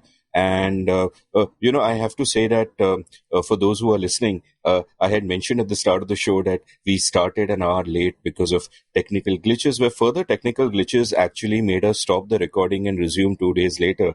So right after the question about alcohol and drugs, we had, a problem which made us sort of go offline. And now, 3 days later, in fact, the first half was recorded on Monday. Now we are back on Thursday and we finished that answer, taken a break, and we are here again. And this is sort of the first time it's happening to me, but I thought it's apt because this is kind of both the life of truckers would be like, which is the subject of Rajat's book, Interminable Delays and so on. And also Rajat is joining the civil services. So maybe this is apt for that reason as well. So, one part of the book which interests, he stayed silent, but he's laughing, by the way, I can see on Zoom. So one part of the book which really sort of interested me, Rajat, was also about where you talk about how over time, like we've already spoken about, how they sort of have a distinctive culture of their own, how they develop mythologies of their own. And part of the book which I really enjoyed was about how they develop their own vocabulary with their own aphorisms and sayings and all that. For example, one example of that which you give, of course, is Majburi Ka Naam Mahatma Gandhi Hai. And then within the book, there were these sort of delightful little throwaway lines, like I'll read out a couple of them, which I really liked. There's one which cautions the drivers to drive carefully. And the line is, quote, "Dheere dheere chaloge, bar bar miloge. Tez chaloge, seedhe Haridwar miloge." Stop quote. And then there's another one which seems sort of almost a sad acceptance of their lot, where they say, quote, "Ameeron ki zindagi chalti hai biscuit aur cake se, driveron ki zindagi steering aur brake se." Stop quote.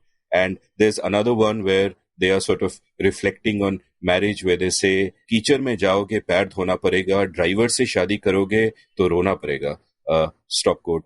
And these are, both, they are humorous, they're reflective, they are even self-deprecatory. You must be familiar with a lot of, this stuff there. What was your sense of sort of navigating the lingo, and what kind of sense did it give you, again, to go back to the subject we discussed earlier of their interior lives? Like, do some of these become cliches or tropes that come up again and again? And, and is it often in terms of language, and this is a broader reflection than just beyond the trucking life, that sometimes can such lingo and such vocabulary and can such tropes offer sort of the comfort of familiarity to people who, might crave that? So, these sort of aphorisms, they came up quite again and again through my journey. And many of these are passed down from Ustad to Khalasi. I mean, it's part of the initiation into the world of trucking and into the world of the highway. Because the highway, as for them, is this unknown beast, right, which they have to constantly negotiate. It keeps throwing up these challenges for them, which they have to overcome time and again. So these aphorisms also serve as sort of tutorial in some ways to about how to navigate the highway. At the same time, it is also a way to look at their own lives, which are not the lifestyle is extremely grueling. So they seek consolation in these aphorisms. I mean, of course, in the south there must be different versions of these, which I could not really appreciate.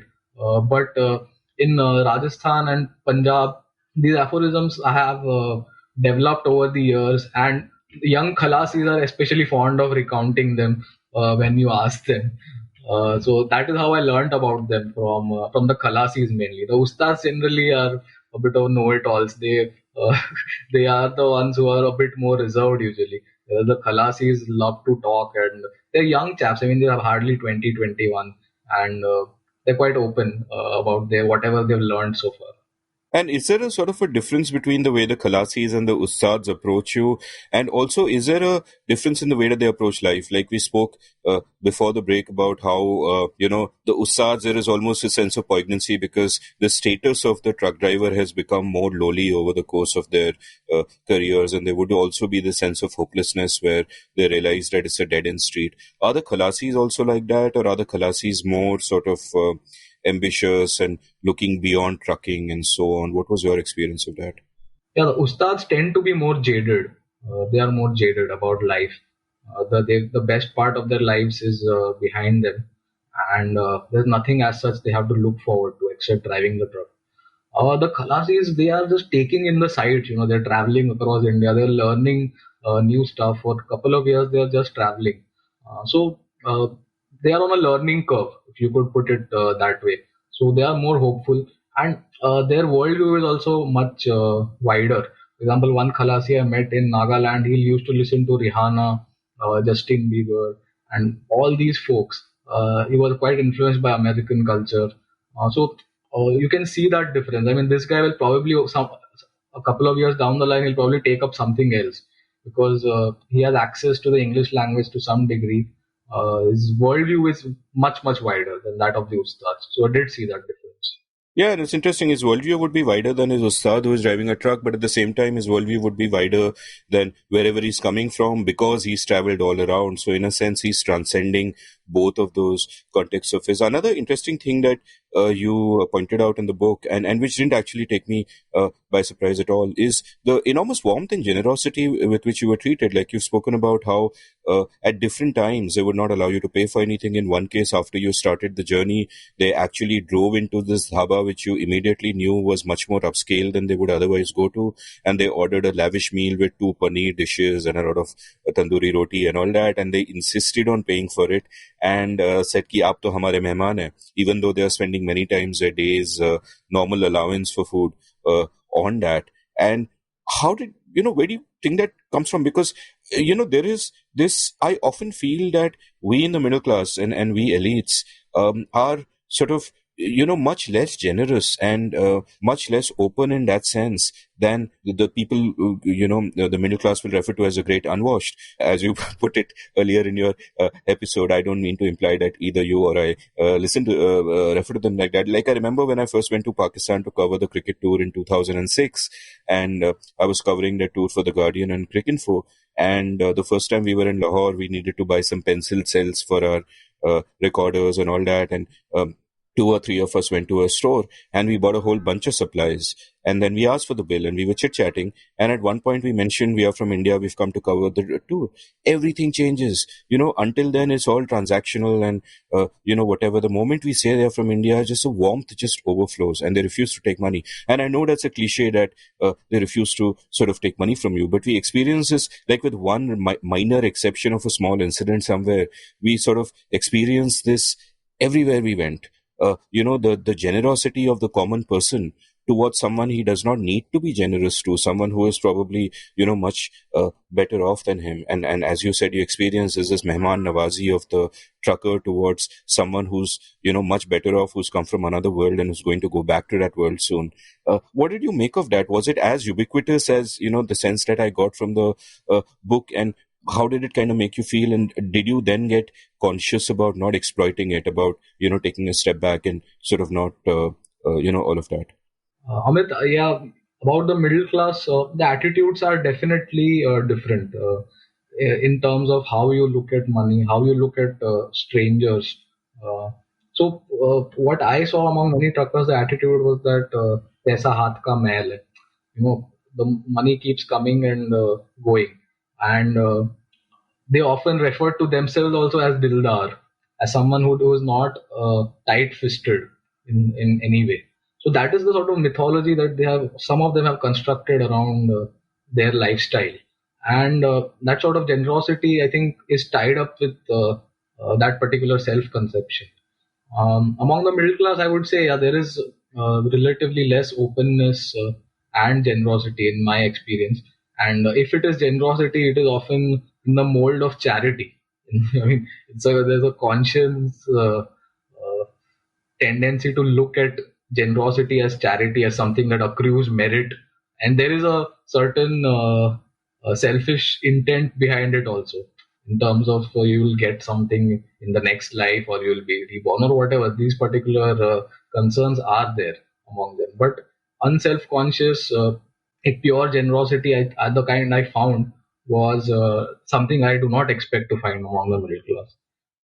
As far as how it made me feel, yeah, it made me extremely conscious. Many times I refused also. I mean, you have to step your foot down and when such things happen, which happened all the time. In the South, I felt things were a bit more transactional in terms of the attitudes of the truckers also. Yeah, because that whole self-conception of the lifestyle. I mean, what I saw was that in the South, it is more of a livelihood rather than a lifestyle. In the North, it's they actually consider it as, "Well, this is my style and this is how we do things." In the South, the truck is more of a asset which is meant to be monetized. And for example, one trucker I met, he used to take on hitchhikers like anything. Like there were 10 people sitting in the same truck by the end of the journey in the truck cabin, or a couple of them with their backs to the windshield. There were rice sacks, and the entire truck was full. So that is how he earns an extra buck. I mean, I admire his entrepreneurship. I mean, though it might be illegal to fill people in like that, but he is trying to make some money out of it. And Because how much does his job really make him in terms of salaries? So that spirit I admired. In the north, I didn't find this hitchhiking scene to be too much, except in UP. UP was insane. I mean, I didn't write about it in the book, but I hitchhiked from Delhi to Kanpur, and I was standing by the side of the road with my bag, and I was just holding my finger out, and I see in 5 minutes there are around 6 or 7 people around me. Like they've seen that, okay, this guy apparently he knows how to find whatever vehicle. They didn't even know I was going in a truck. And finally, when the truck stopped, I see that there are already 2 3 people inside, and all these 6 7 people with me are also getting in. So the sort of overpopulation there is in UP means that not just buses and trains, even trucks are overcrowded. I mean, there was not a single truck which I got in which was not already filled with people. So that was quite insane. Nowhere else did I find that happening. So that was quite interesting. Yeah, and it's also sort of interesting. I mean, I'm just wondering now. You spoke about how truck drivers see themselves as Dildar, and to some extent, I'm wondering if that also comes from the self-image that they build around themselves. That someone in the south will build a different kind of self-image where it's a livelihood, and he's doing it for that reason, and that's and whereas someone in the north, like you said, will consider it part of their lifestyle or who they are, and especially the way the Punjabi sees himself as being Yeah. Dildar and being so exquisite Mehman Nawazi and all of that. There's also a section where you speak about Sikhs in trucking, where you write, quote, interestingly, in North America as in India, the Sikhs have become a dominant presence in trucking. I wonder if their long tryst with migration has something to do with why Punjabis took to driving trucks with such enthusiasm. Because what is trucking but a form of constant displacement? Stop quote. And that gives a sense that for many Punjabis, just trucking and getting on there is much more natural than it is for people perhaps elsewhere, because so many of them do it, and then that just creates a cycle, whether it's a virtuous cycle or a vicious cycle. One really can't comment. It depends on their circumstances. Trucking might be the best thing they have available to them, so it might even be a virtuous cycle. And apart from that, just the sort of the lifestyle connotations, the sort of all of that. The other sort of part of your book, which I found quite fascinating, was the relationship between the trucker and the truck, like, which is very different from the relationship between anyone else who drives a vehicle and his vehicle. Like, I would not feel for my car the way all truckers would feel about their trucks. And you spent a bunch of time in this place called Sirhind, where they actually, build trucks. Tell me a little bit about what is that relationship between the trucker and the truck. So I'll just speak about the Punjabis a bit before I get to your question. So there, the history of Punjab is quite tied up with that of trucking in India. So after partition, many Sikhs and Khatris from West Pakistan who were resettled in these refugee colonies, many of them spread out from there, and they started driving trucks. That and this was also tied up with the World War II, which had just ended, and many military issue trucks had ended up in India at that time, and these were then refashioned by their new owners and personalized in some ways, and that is the close linkage. And often, what happens is that wherever Punjabis go driving trucks, some entrepreneurial chap will set up a Punjabi dhaba also. This is also the reason why Punjabi food has become the sort of pan-Indian food. I mean, when we say Indian food, it's often Punjabi, Mughlai, that sort of thing. And there is a close link with trucking over there. Why we see that? And as far as your question goes, this whole personalization, is linked to the emergence of centers like Sirhind, uh, because. So, firstly, I'll speak a little about why Indian trucks and trucks in the subcontinent are so colorful. What is the or like why is this so specific to the subcontinent? So it is linked to the history of goods transport in India. Across history, there have been certain communities like the Banjaras and so on who were tasked with transporting goods, and their tradition was to decorate their animals.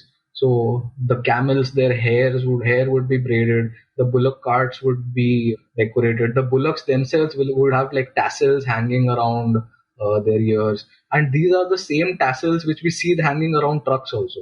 And we also even see, so one text I read dating back to the uh, 10th or 12th century about how a ship was decorated during that time. We don't find too many references to these sort of things, but I found one, and all the motifs, right from the peacocks to the eagles. I mean, everything was repeated. I mean, so many of these things you can find in a 10th, 12th century text on how to paint a ship, and all these motifs are recurring in truck art today. So I found that incredibly fascinating. I mean, this is not just some modern phenomenon, though its history has not been adequately documented.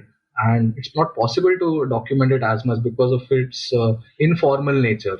But it has a long history. In Pakistan, for example, there has been a bit more documentation of truck art because their truck art is much more intricate and it's much more colorful. It's insane. I mean, you must have seen when you went to Pakistan. But so there we see some historical accounts of how when the artisans of princely states in Rajasthan and Gujarat, many of them Muslims migrated to Karachi after partition, and there they transferred their skills to trucking, and that's how these sort of motifs came up in Pakistan.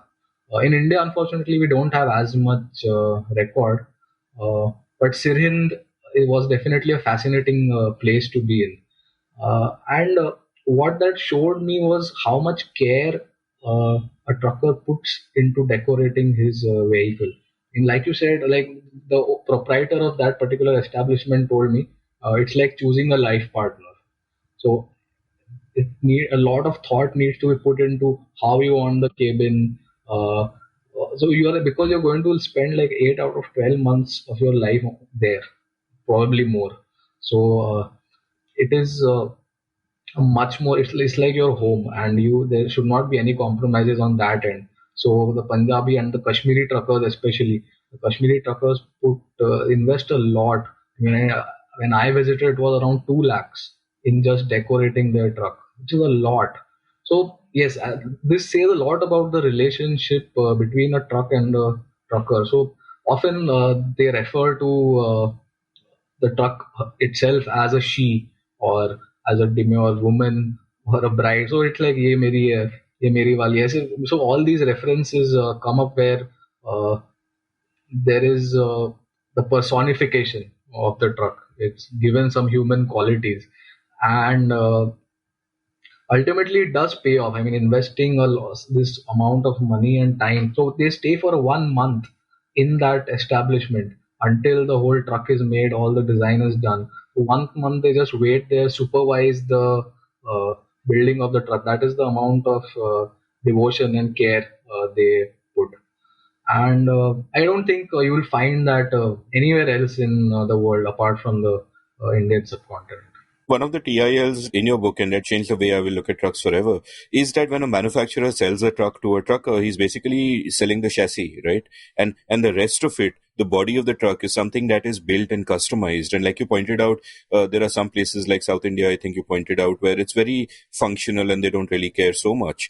But up north, the Kashmiris and the Punjabis and different cultures they'll have the truck done up just the way they want. Like you quoted Meva Singh, who runs that establishment in Surinder, saying that this is like sort of buying a home and like choosing a life partner, but also like buying a home where you want every aspect of it sort of Yeah. personalized and customized exactly as you want, all the way down to hidden compartments. So what do they do with hidden compartments?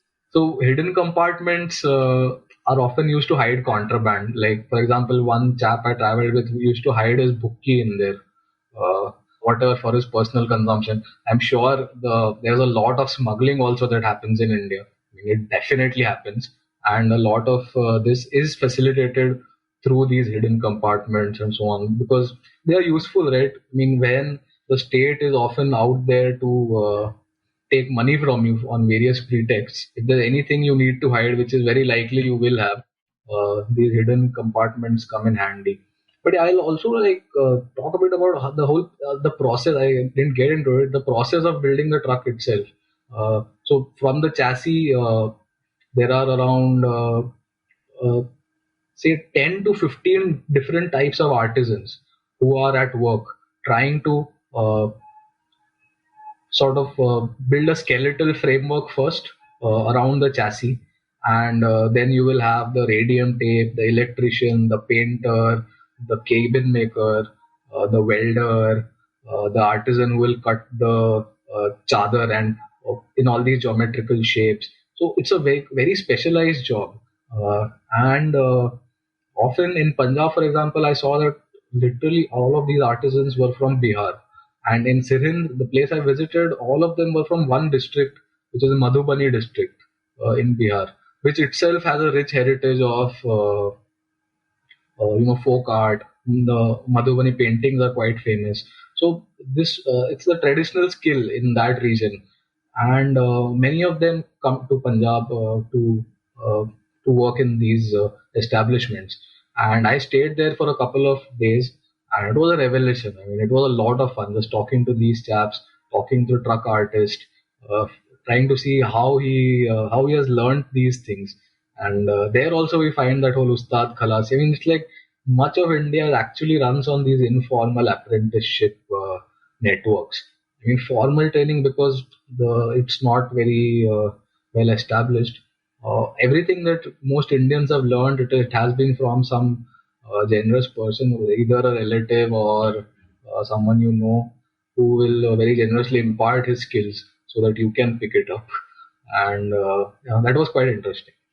And I was also, struck by a part of your book where you talk about how, the roads of India itself are changing. Like there is an ecosystem out there and, there are all these different moving subcultures, as it were, traveling through these roads. But then at one point while traveling through Gujarat, you made the observation, quote, the highways in Gujarat are so slick, they've attained the soulless efficiency of the autobahns and freeways of the West, stop quote.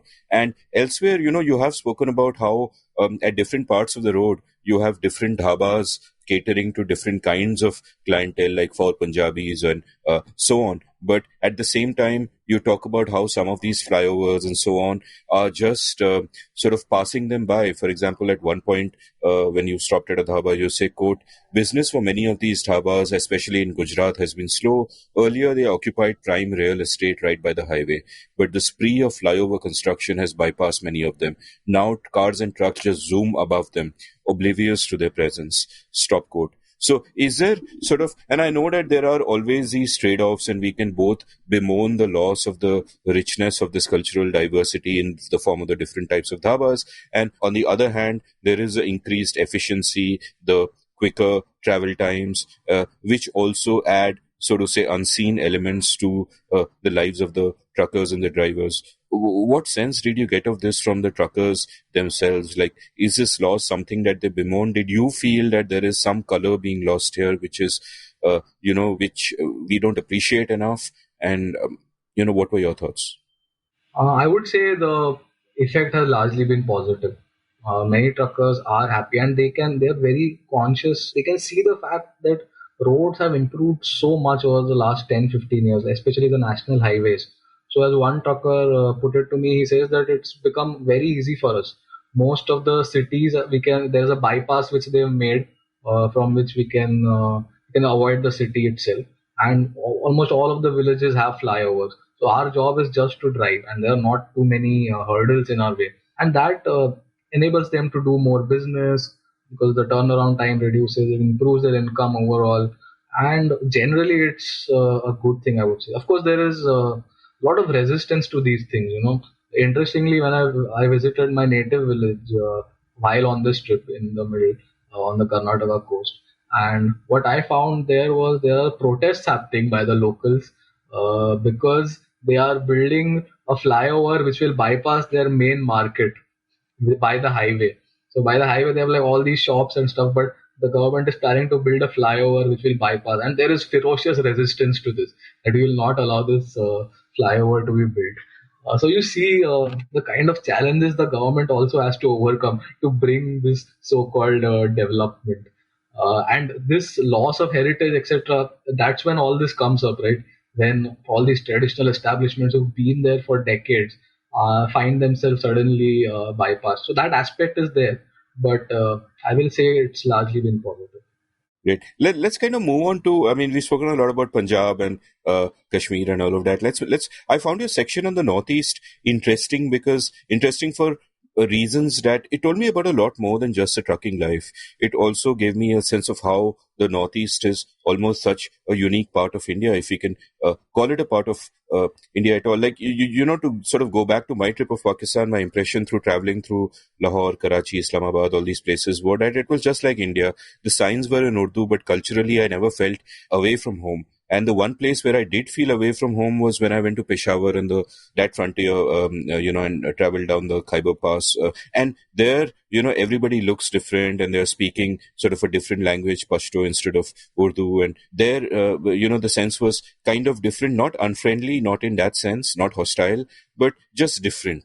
And I thought that, that similar difference, and it's very interesting. So since this is a show that welcomes digression, I'll take one of my own that, one of the enterprising journalists I was traveling with, he managed to do some jugaad, and he got these guys who would take us right to the edge of the Khyber Pass where the border with Afghanistan is, so we could look down on Afghanistan. And that's an area where the army doesn't even allow Pakistanis to go, right? It's just a restricted area, sort of, so to say. And we had a couple of army guys in plain clothes accompanying us, and we got in a jeep, and there were 4 or 5 of us journalists, and it was this nice trip. And we went right to the edge where we are, standing there and looking down into Afghanistan. It was quite awesome. And we were told that if anywhere you are stopped by one of these, whatever you do, don't say you're from India, which is kind of obvious, right? So at one point, these guys stopped us, and this dude with this big gun, and by the way, guns are ubiquitous there. We went to the gun market in Peshawar where you can just, just buy a gun like you're buying oranges. And anyway, so this army dude with a big gun who stopped us, he just looks me in the face from like 7 inches away and says, "Kahan se ho?" And I said, "Sir, Karachi se aaye hai." And he said, "Acha, Pakistan se aaye ho." As if Pakistan is another country, right? As if, India is not the problem. Pakistan is a foreign country to those guys. And I, of course, thought of that as, many Kashmiris must be looking at India that way. But apart from that, I got a sense of, I've always, had a sense of the Northeast a little bit like that. And I was really struck by this lovely phrase you use where you talk about going from India to almost India. And I thought that's such a lovely phrase. Tell me a little bit about your experience of Northeast India. Like, what did you expect, and what did you find, and what were your impressions? And, is it comparable to, what I just sort of spoke about in my indulgent digression? Northeast India was possibly the biggest unknown in this entire trip for me as well, because I didn't know anyone over there, not a single. I mean, except for Meghalaya where I had friends, but in Nagaland and Manipur, I didn't know anyone.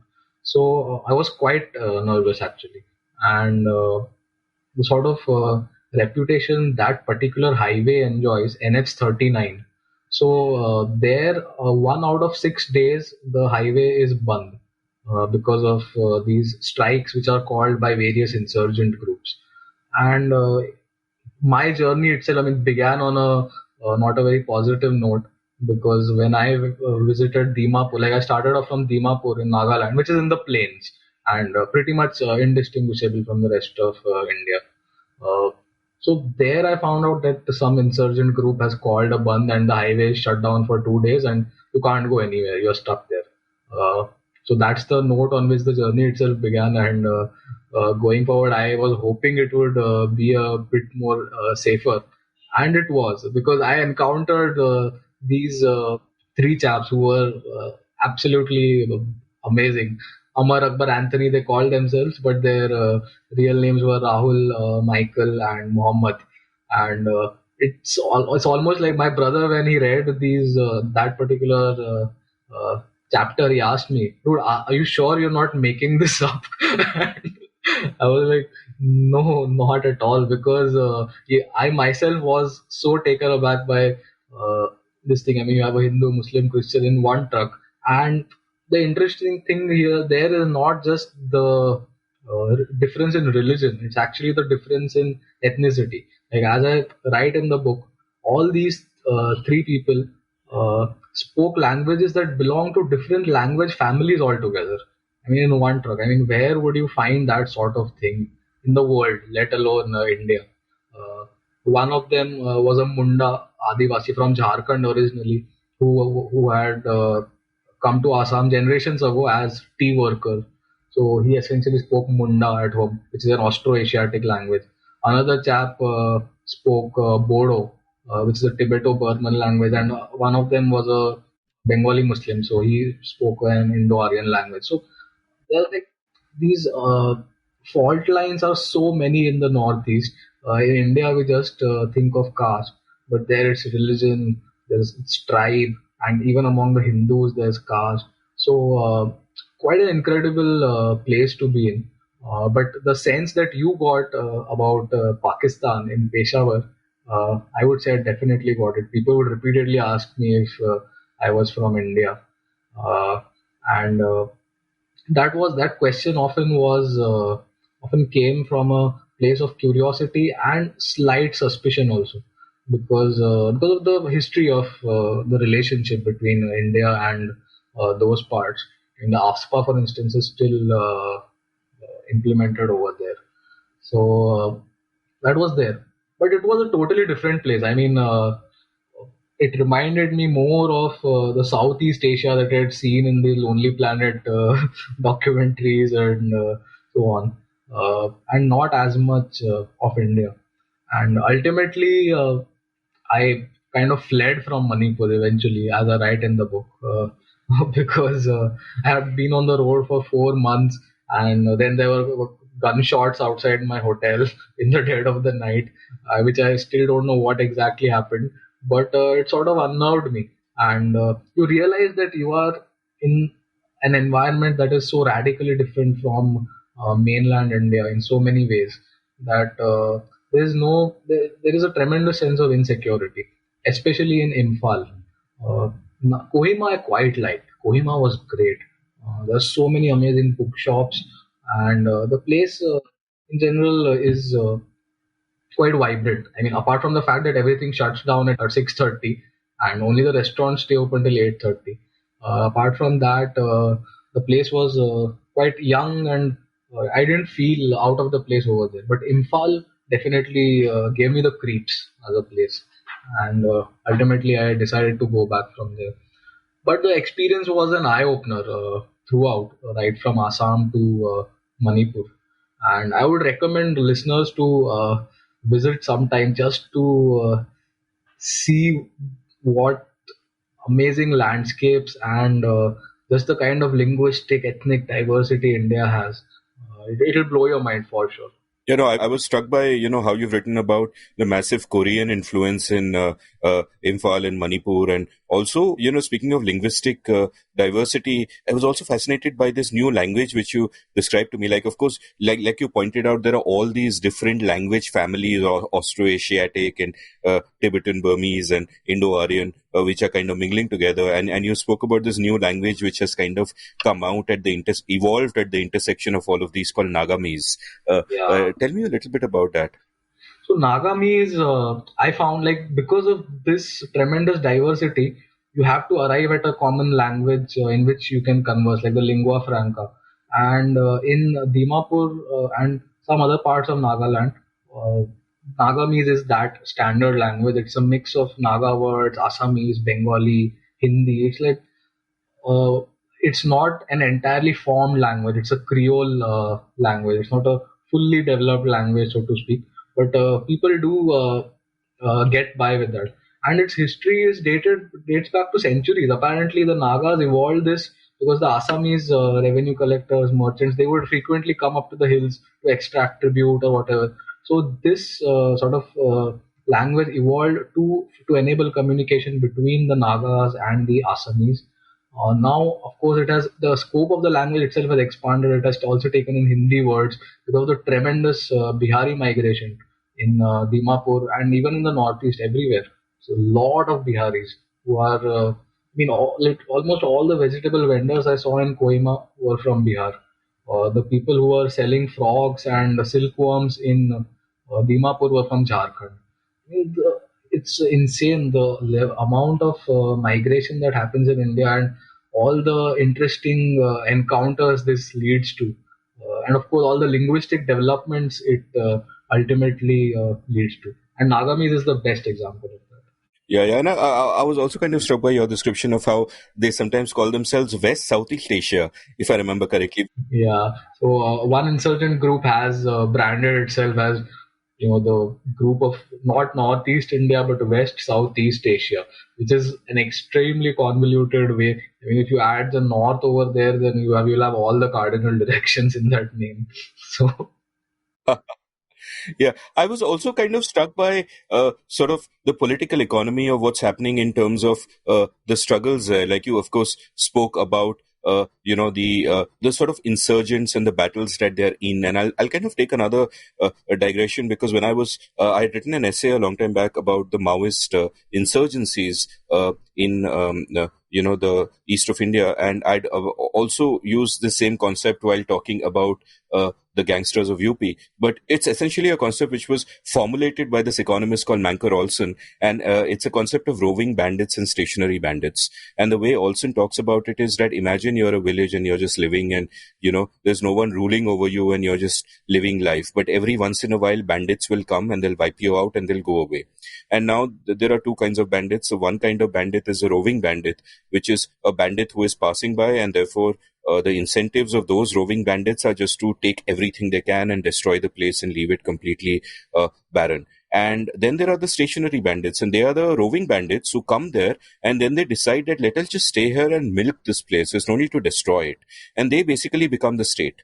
So the state is a stationary bandit, but their incentives are different. They don't want to destroy these people. They just want to keep them at the level where they can continue taking sort of tributes from these people and continue taking hafta or taxes or whatever you call it. They are the state. And it seems to me that a lot of sort of low-level conflict that is happening in India is a conflict between a state that hasn't quite managed to establish the rule of law and become the stationary bandit, which gives it the monopoly on violence, and these other people who are, on one hand, they are roving bandits, and sometimes they themselves try to play the role of stationary bandits, like in parts of the Red Corridor, where the insurgents will also try to provide some of those sort of services. Would that sort of framework fit what you saw in the Northeast? Because like at one point there is a striking quote by you where you say, quote, "There is no real difference between the policemen and the insurgents. It's a kind of situation where in the same house one brother will be a policeman and the other an Andarwala."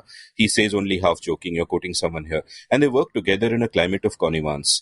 Chor chor chachere bhai hote hai," he says, but with no humor this time. So what was your sense of the dynamics of that kind of situation while you were there, especially as you were kind of worried about your own safety in that regard?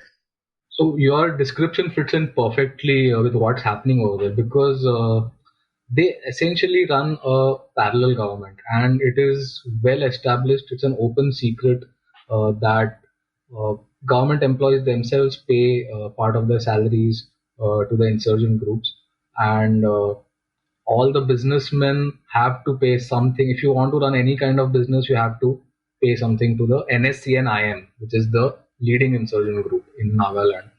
Recently, there was quite a bit of a controversy after the governor of Nagaland, R.N. Ravi, he called out all these insurgent groups, called them armed, not rebels, armed criminals, armed groups, which they did not take uh, well to. So there was even controversy after he said that all government employees should disclose which of their relatives are in these insurgent groups, and that led to a lot of discontent among the government employees over there. So that situation still exists, and it has existed over the years, because the insurgents over there are not really insurgents, so to say. They have a proper camp, lot of very few kilometers away from Dimapur, where they have their whole military setup. And since around couple of decades, they have a ceasefire with the Indian state, which has essentially allowed them all these privileges of collecting hafta or taxes from the truckers. Truckers especially have to bear the brunt of this. There's also a lot of highway robbery on NH39. So they are constantly put at risk because of this. And it's bewildering, when you go there, you can't figure out which is the state and which are the insurgents. You can never really tell. Because the policemen sometimes, of course, will wear the uniform, but otherwise, so many of the people who are collecting all these entry tax, etc., they'll have nothing on, and they look damn shady. They look like dangerous people just by the looks on their faces, and I can never really tell which insurgent group this guy belongs to. So there's this. It's like the fog of war, right? That's the sort of situation you find yourself in. and that can be very unsettling. I mean, that was part of the reason why I constantly felt a bit insecure over there. Because you don't know who the authority is and who the threat is. And it also strikes, I should also possibly clarify on your behalf that when you say the people collecting entry taxes had nothing on, what you mean is they had no uniform on. I am sure that they had something on. Yeah. Apart from that, when I was reading the section of your book in the Northeast, I was actually selfishly hoping that, you would stay there longer and, take one for the team, stay there for a couple of years and write a bit more, because that was just such a fascinating section. Now, another sort of fascinating aspect of the book, which I really enjoyed, and coming back now to India in general, is your sort of detailed breakdown of the trucking economy. Where you talk about, where you sort of talk about, we've already spoken about, 27वीं जात and, 36वीं जात, but you've broken down the trucking sort of economy into, its different constituent parts, like there is a consignor, and then there is the operator, and in between them there is a booking agent and there is a commission agent.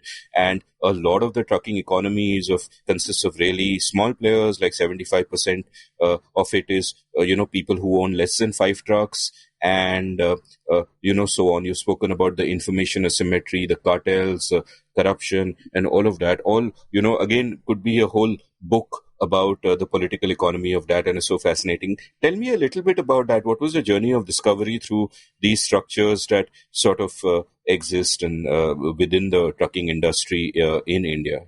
First thing that really struck me was the level of cartelization that is there in the industry. It's quite insane. I mean, a very small proportion of the booking agents, who are essentially the guys who are the middlemen for the consigners, the guy who wants to send his mal.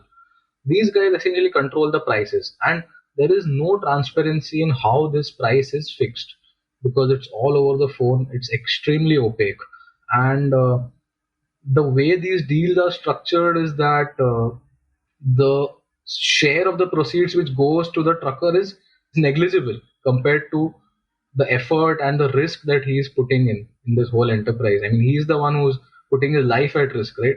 Essentially, by going on the road all year, and of course, he's the one who's doing the grunt work. But around 40 to 50% of the entire amount that the consignor pays goes to the middleman.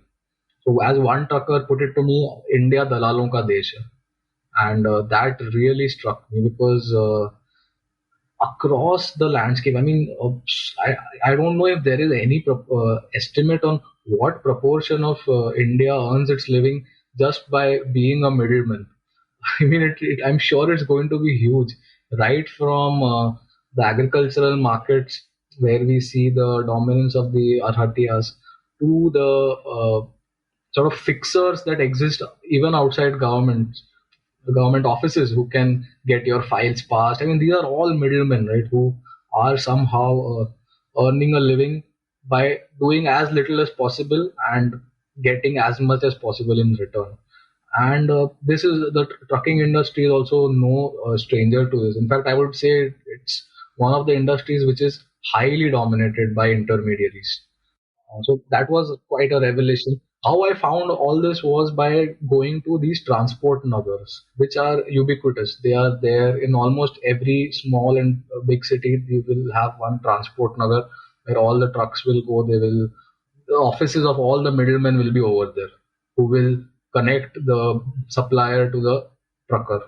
And these places are quite great. I mean, you can just go to any office, sit, the guy will offer you some chai, a couple of more cups, and you can just sit there and chat.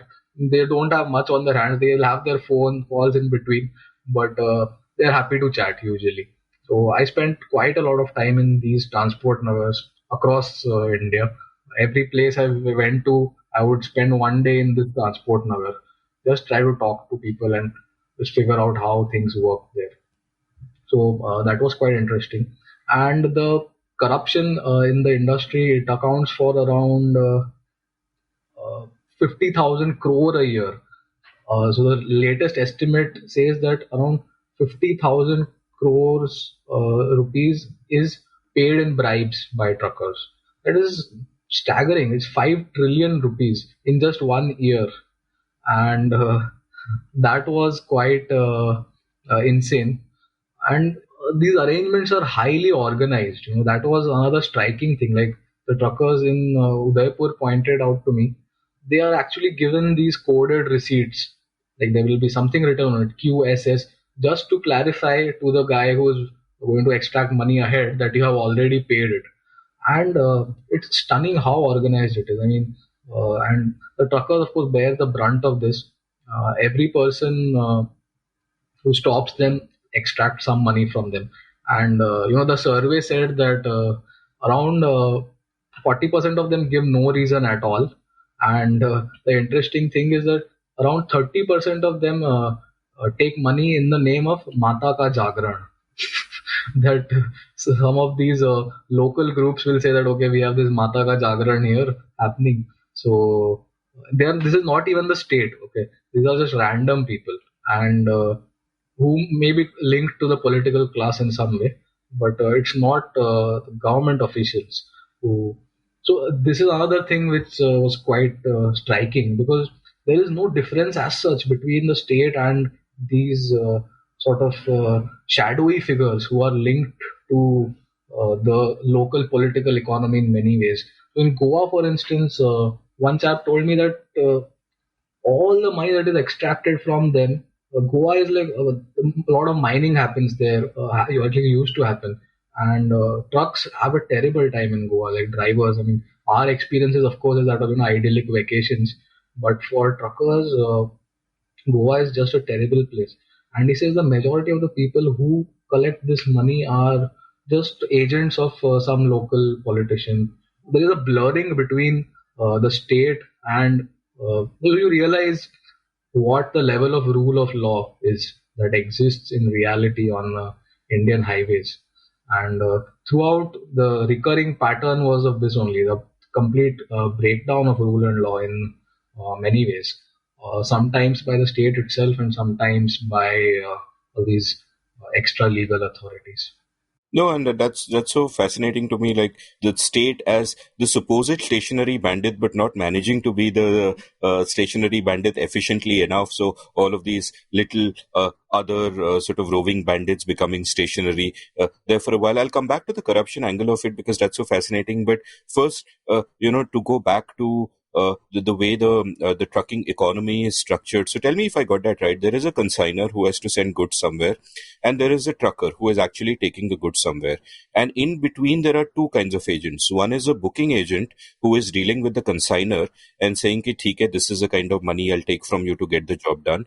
And below that is the commission agent, who is a guy who the booking agent contacts and who is then passing the job on to the trucker himself. Now, over here, what is happening is, as you pointed out, there is asymmetry of information. Nobody knows what the guy above him in the food chain is really charging. And this is a huge problem. So, give me a sense of supposing, if you have any idea of a broad, mota idea of these kind of figures, that supposing I am a consignor and I am paying 100 rupees to get my goods taken from X to Y, how much of that 100 is going to the trucker? I would say around 60 of that will go to the trucker. Yeah, 50 to 60 will go to that trucker. The intermediaries take around 40 to 50% of whatever the money is. Yeah, the booking agents will take more than the commission agent. That's really interesting because then I'd imagine that if someone manages to disrupt the market and clean up some of the friction in between, then the consignor can pay 90 instead of 100 and the trucker can take 70 instead of 60, and you can still have enough left over for the middlemen. But I guess that the middlemen themselves are a kind of mafia and they control access, and it would be very difficult to break into that kind of market, right?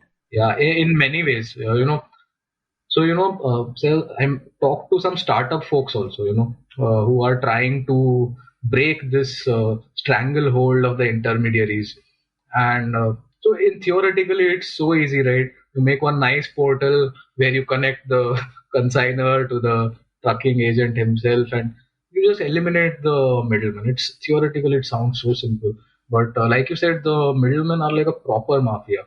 So the offices of these guys, they were working in Vishakhapatnam at that time. Their offices were attacked, broken into, they're pretty much trashed by the gundas of these middlemen who realize that these guys are gaining some traction in the area and cutting our business.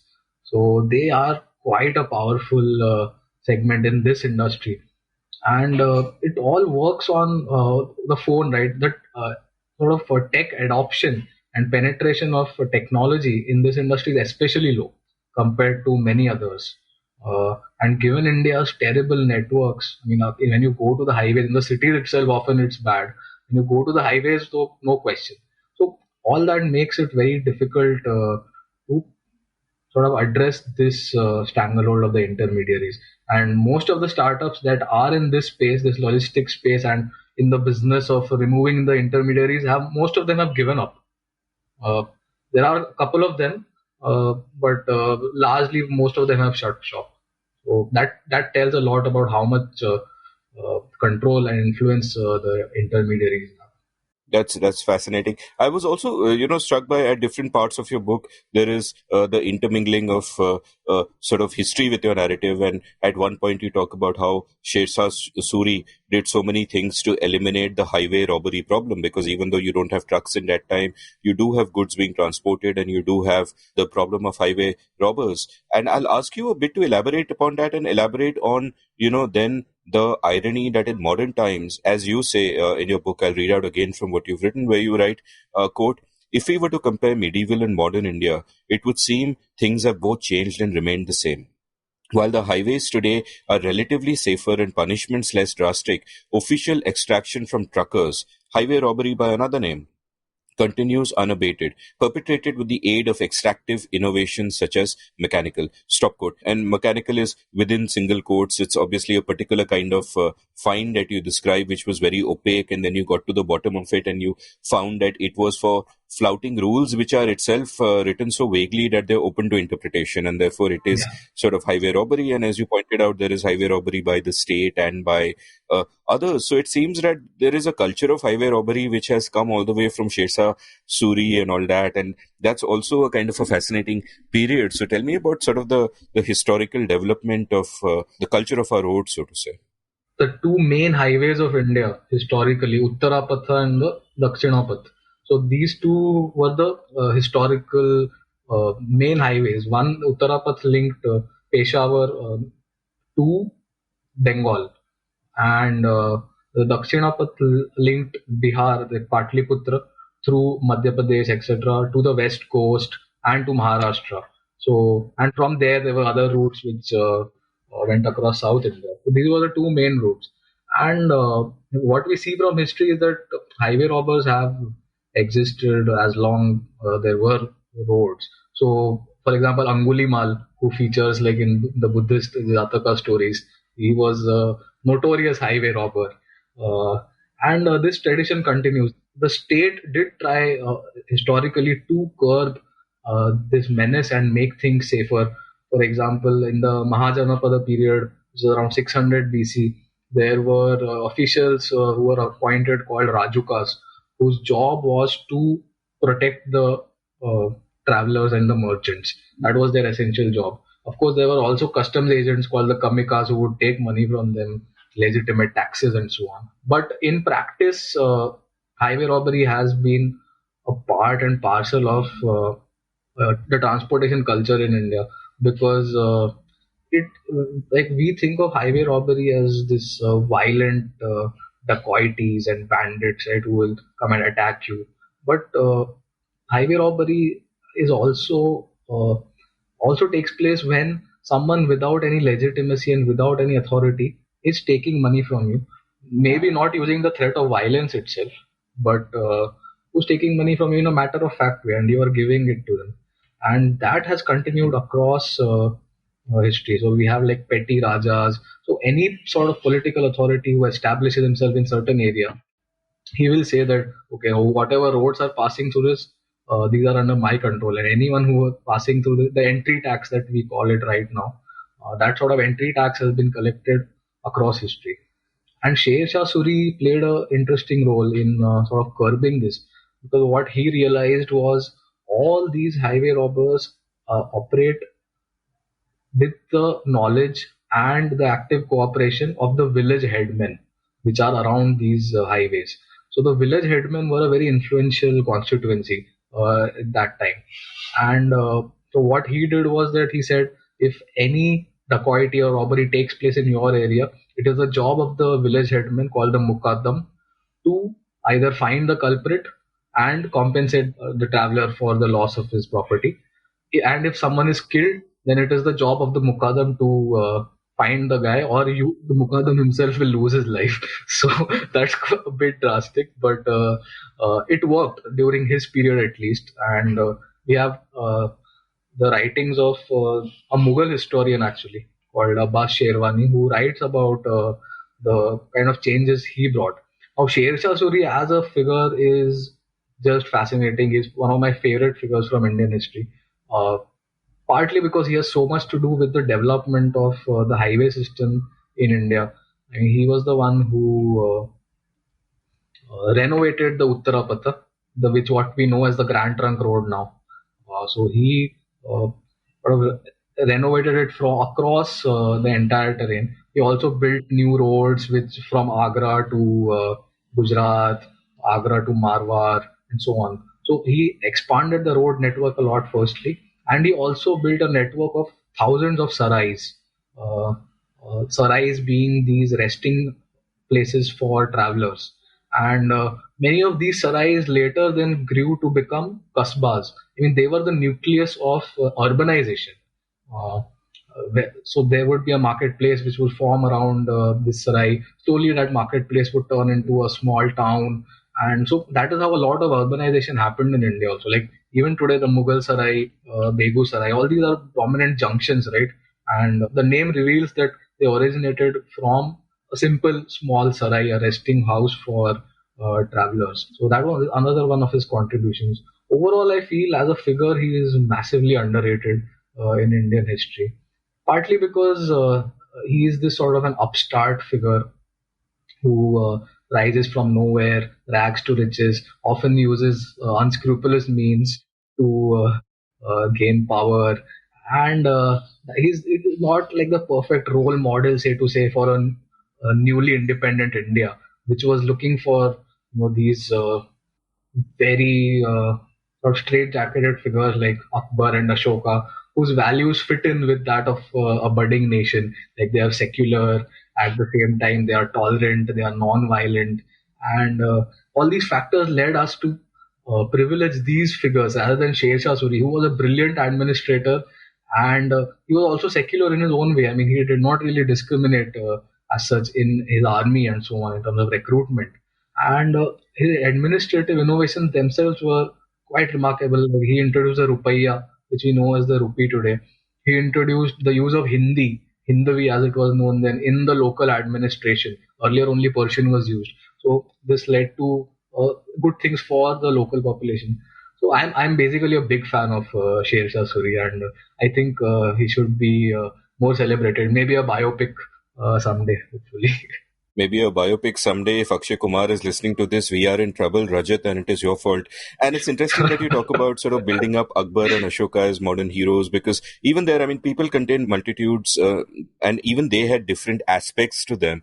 And it's almost as if they were at one point, sort of presented as these people with these very salutary sides of themselves. Ashoka, the man of peace, and all of that, and Akbar being secular and whatever. When there were other aspects to their character as well, and perhaps we'll really mature as a society when we can get closer to this embracing of complexity. I kind of smiled when you were talking about the mukaddams, because I thought all my listeners will immediately say, here is where Amit talks about incentives. And that's actually a place to talk about incentives in two ways. Like, one, of course, if you're telling the mukaddam that if you don't catch the thief, I will behead you, that is an incentive for the mukaddam to do the job of policing well. But it is also an incentive for him to catch any random guy he doesn't like and say, that is a thief, I have caught him, behead him, and end of story. So one, those go in different ways, and that would also be unseen in a modern context, because what would we know of the many people wrongfully implicated by medieval mukaddams? But coming back to sort of your journeys, it seems to me that when you travel, especially when you travel in the way that you are doing, where you're going deeper into context and where traditions arise from, and so on. You're not just traveling through space, you're also traveling through time, right? You're not just exploring India as it is today, you're also exploring the history of India. Do you Yeah. also get drawn to do sort of history writing? And is travel writing to some extent history writing? Is there a continuum? And do you like, you were earlier talking about the fascinating history of truck art, where, 12th century ships could look like 21st century trucks, and how that's been documented so much in Pakistan, and so much of that is fascinating. And then Sher Shah Suri and all that. So, do you also then feel like writing a travel book sometime, which is a travel through time and not a travel through space as such, which is just sort of historical? I am a huge history buff.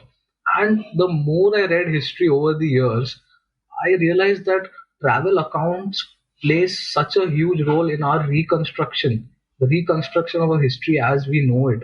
And like right from Yuan Sang to Ibn Battuta, these guys have left such pivotal accounts which give us so much specific information about India at that point, and it is so valuable. But even in these accounts, I find that there is very little mention of the common people, about the texture of ordinary life, as it were. Because these guys often hung around in noble circles. Their audience itself was often of a courtly background, so probably they didn't find it important enough to mention it. And but there is so much poverty of these accounts of the ordinary people. I mean, historians struggle so much to reconstruct how the life of an ordinary peasant or an ordinary merchant would have been, and that I feel really bad about it, because it's so dominated by the doings of these kings and so on. But I mean, how much of that really mattered to the ordinary peasant at that point? I highly doubt much of it did. So for my motivation for travel writing, is for me, travel writing is nothing but making the mundane interesting and just capturing the texture of everyday life. I mean, there are other genres. I mean, a lot of non-fiction academic research which gets deep into topics and presents a thoughtful analysis of them. But for me, travel writing has a separate job, which is to just document the ordinary and make it interesting for the reader. And who knows, hopefully someday these accounts will serve as a way to recreate history of the early 21st century. I mean, and that is my ultimate goal. In the long term, that is what really motivates me. And that's why I'm only interested in writing about the ordinary people of India and about their lives, about their hopes, or what they think. These things often go undocumented in other places. I mean, travel writing is the place to cover them, and I feel very strongly about that. And yeah, like I said, I mean, it's deeply connected with history, right? I mean, our attitudes, the particular positions, the circumstances we find ourselves in.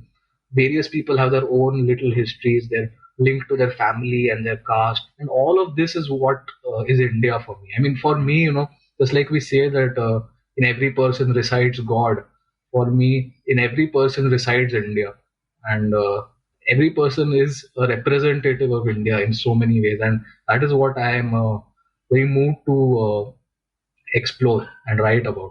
Hopefully, in the future, I'll get to write more. So No, that multiplicity of visions at an individual level is kind of fascinating to me. Earlier in this episode, you spoke about how we experience Goa as tourists, but truck drivers experience it as, a much more dangerous, difficult place to navigate. I remember in my years playing poker professionally, I encountered it in a whole different way, which is kind of, quite apart from that. And this is a beautiful passage from your book, which kind of speaks to that, which comes from where when sort of you are in the Northeast and you go to sleep somewhere on the highway in a truck, and you wake up in the morning and you take a little walk, and the Andharwalas referred to here are, of course, the extremists that you're worried about.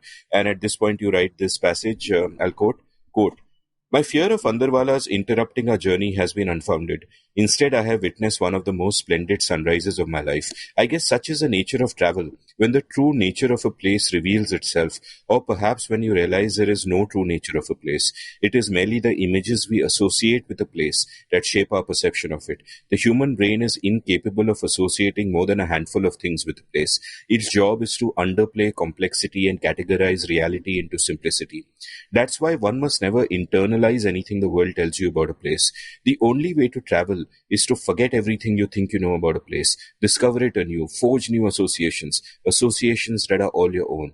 I, for one, knew that after this trip, I will always remember this sunrise when I think of Nagaland, and not insurgents or headhunting tribals.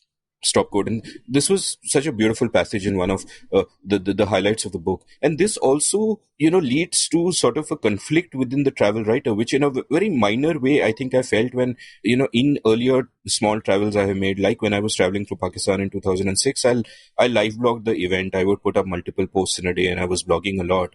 And at one point I realized that there is a danger here, and the danger is that trying, because of that imperative that I have given myself of trying to find the extraordinary in the mundane, where I might write about a chalk and just imbue it with significance, while for the person around there, it's just a chalk, it's just a pillar. Ye kya likh raha hai ye aadmi notebook mein, And the other aspect of that, of course, is that as a local person, where I am in my cities, whether it's Mumbai or whatever, and Mumbai is also, has so many layers of, all the different centuries and the influences that are here. And both of us, of course, are in Mumbai right now, although remote because of this dreaded pandemic.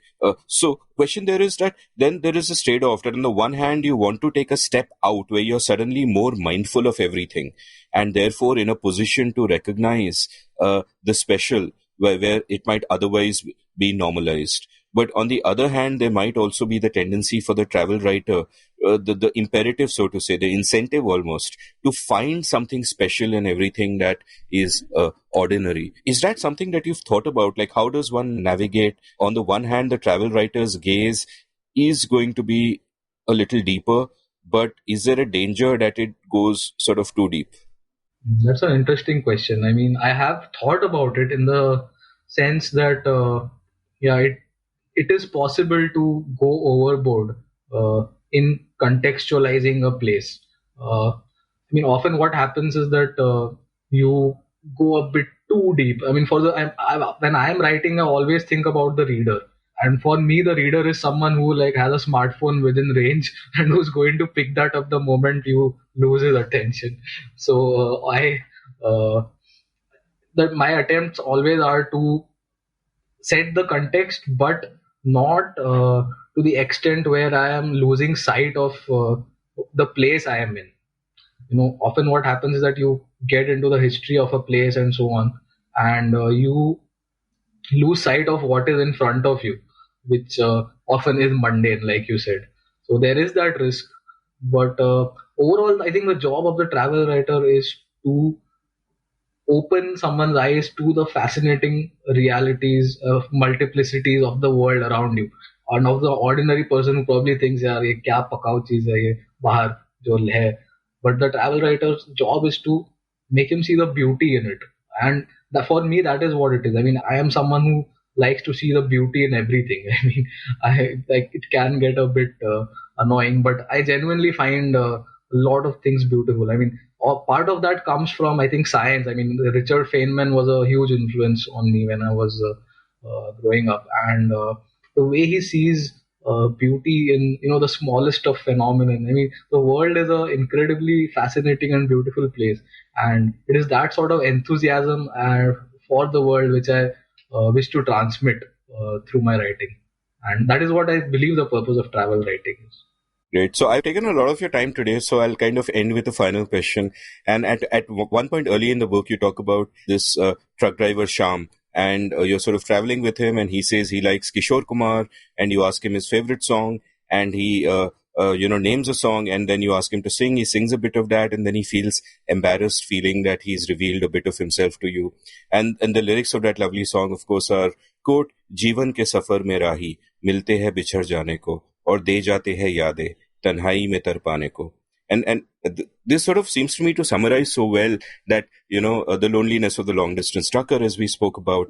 But is this something that you felt at the end of the book, that, was there this sense of loss that, these are all people who at different levels you must have been close to? Like, are you in touch with them? Have you sent your book to any of them? You've mentioned that, after all the writing was done, you were still WhatsApping with them and all of that. What is that relationship like? And also, it must be a complicated one, because at one level, they were instrumental to you in the sense that you were using them to go on a journey and write a book. But at the other level, you have been upfront about what you want, and they know that. And then on the basis of that, your relationship is kind of building, and there is a lot of warmth there. And, one gets a sense of those little intimacies that are scattered through the book. So what is it like now when you think of them, and also having so many different friends who are not from the earlier bubbles you were part of, like engineering or journalism or whatever? Does it change the way you look at people in general, like people who are unseen to us in a way, maybe the beggar at the traffic signal or the person serving chai at the dhaba we go to? Do you feel you kind of look at them differently, and that your gaze has been impacted by these experiences?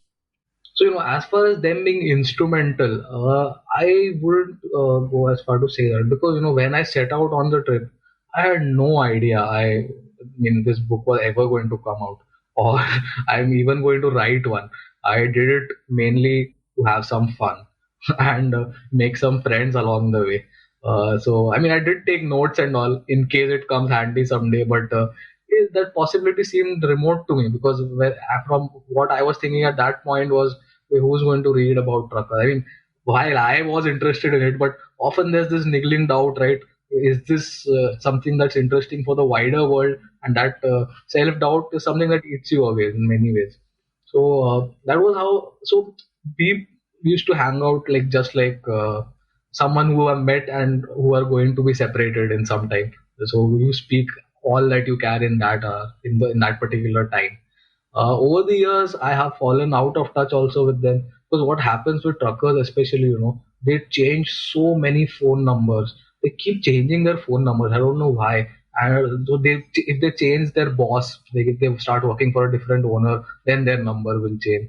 And they are constantly on the move, right? It is incredibly difficult to talk to them on the phone, because they are always busy. They are either driving on the road, and it's incomprehensible on the phone, when you try to talk. So all these factors made it very difficult to keep in touch. Jora and Jagdev were two people whom I did keep in touch with. I've also sent them a copy of my book. So hopefully they like it, because I don't think they can read English. My next plan is to somehow get this translated to Hindi or Punjabi, because there is so much readership for these kind of stories from the hinterland, and even you don't even need to change the title of the book. The title of the book remains the same. I hope to get it translated soon. And yeah, how I see the wider world, I think, has remained the same. I've always been curious about the underclass, about someone whom we don't ordinarily meet in our circles and so on. So that part has remained the same. Though my understanding of the world of truckers definitely has improved, but the way I view the larger world, I think, has broadly remained the same, which is something that motivated me to go on this trip in the first place. And finally, are you writing something now? Is there something your devoted readers such as myself can expect from you? Are you taking one for the team in one way or another so that we can read a great book? Yeah, I am working on my second travel book. So I have signed something with HarperCollins, and it should come out in the next couple of years. Quite excited. It's another. I'm going to explore another class of itinerants who we don't get to read much about, but it's all going to be about the ordinary people of India and their relationship with the world, with God, and all these things. So it's quite excited about it, and yeah, hopefully the readers will, like you, will enjoy it. Sounds fascinating, and I can't wait. I won't take any more of your time, because I want you to get back to writing that book, which I'm so eager to read. Rajat, thank you so much for your time and your insights, and having the patience to sit through all these technical difficulties as we record this episode. I appreciate that. Thank you so much, Amit. It's entirely my pleasure. Thank you. If you enjoyed listening to this episode, do head on over to your nearest bookstore, online or offline, and pick up Rajat Ubhaykar's wonderful book, Truck Day India, A Hitchhiker's Guide to Hindustan. You can follow Rajat on Twitter at RajatUB, that's one word. You can follow me at Amit Varma, AmitVarma. You can browse past episodes of The Seen and the Unseen at seenunseen.in. Thank you for listening.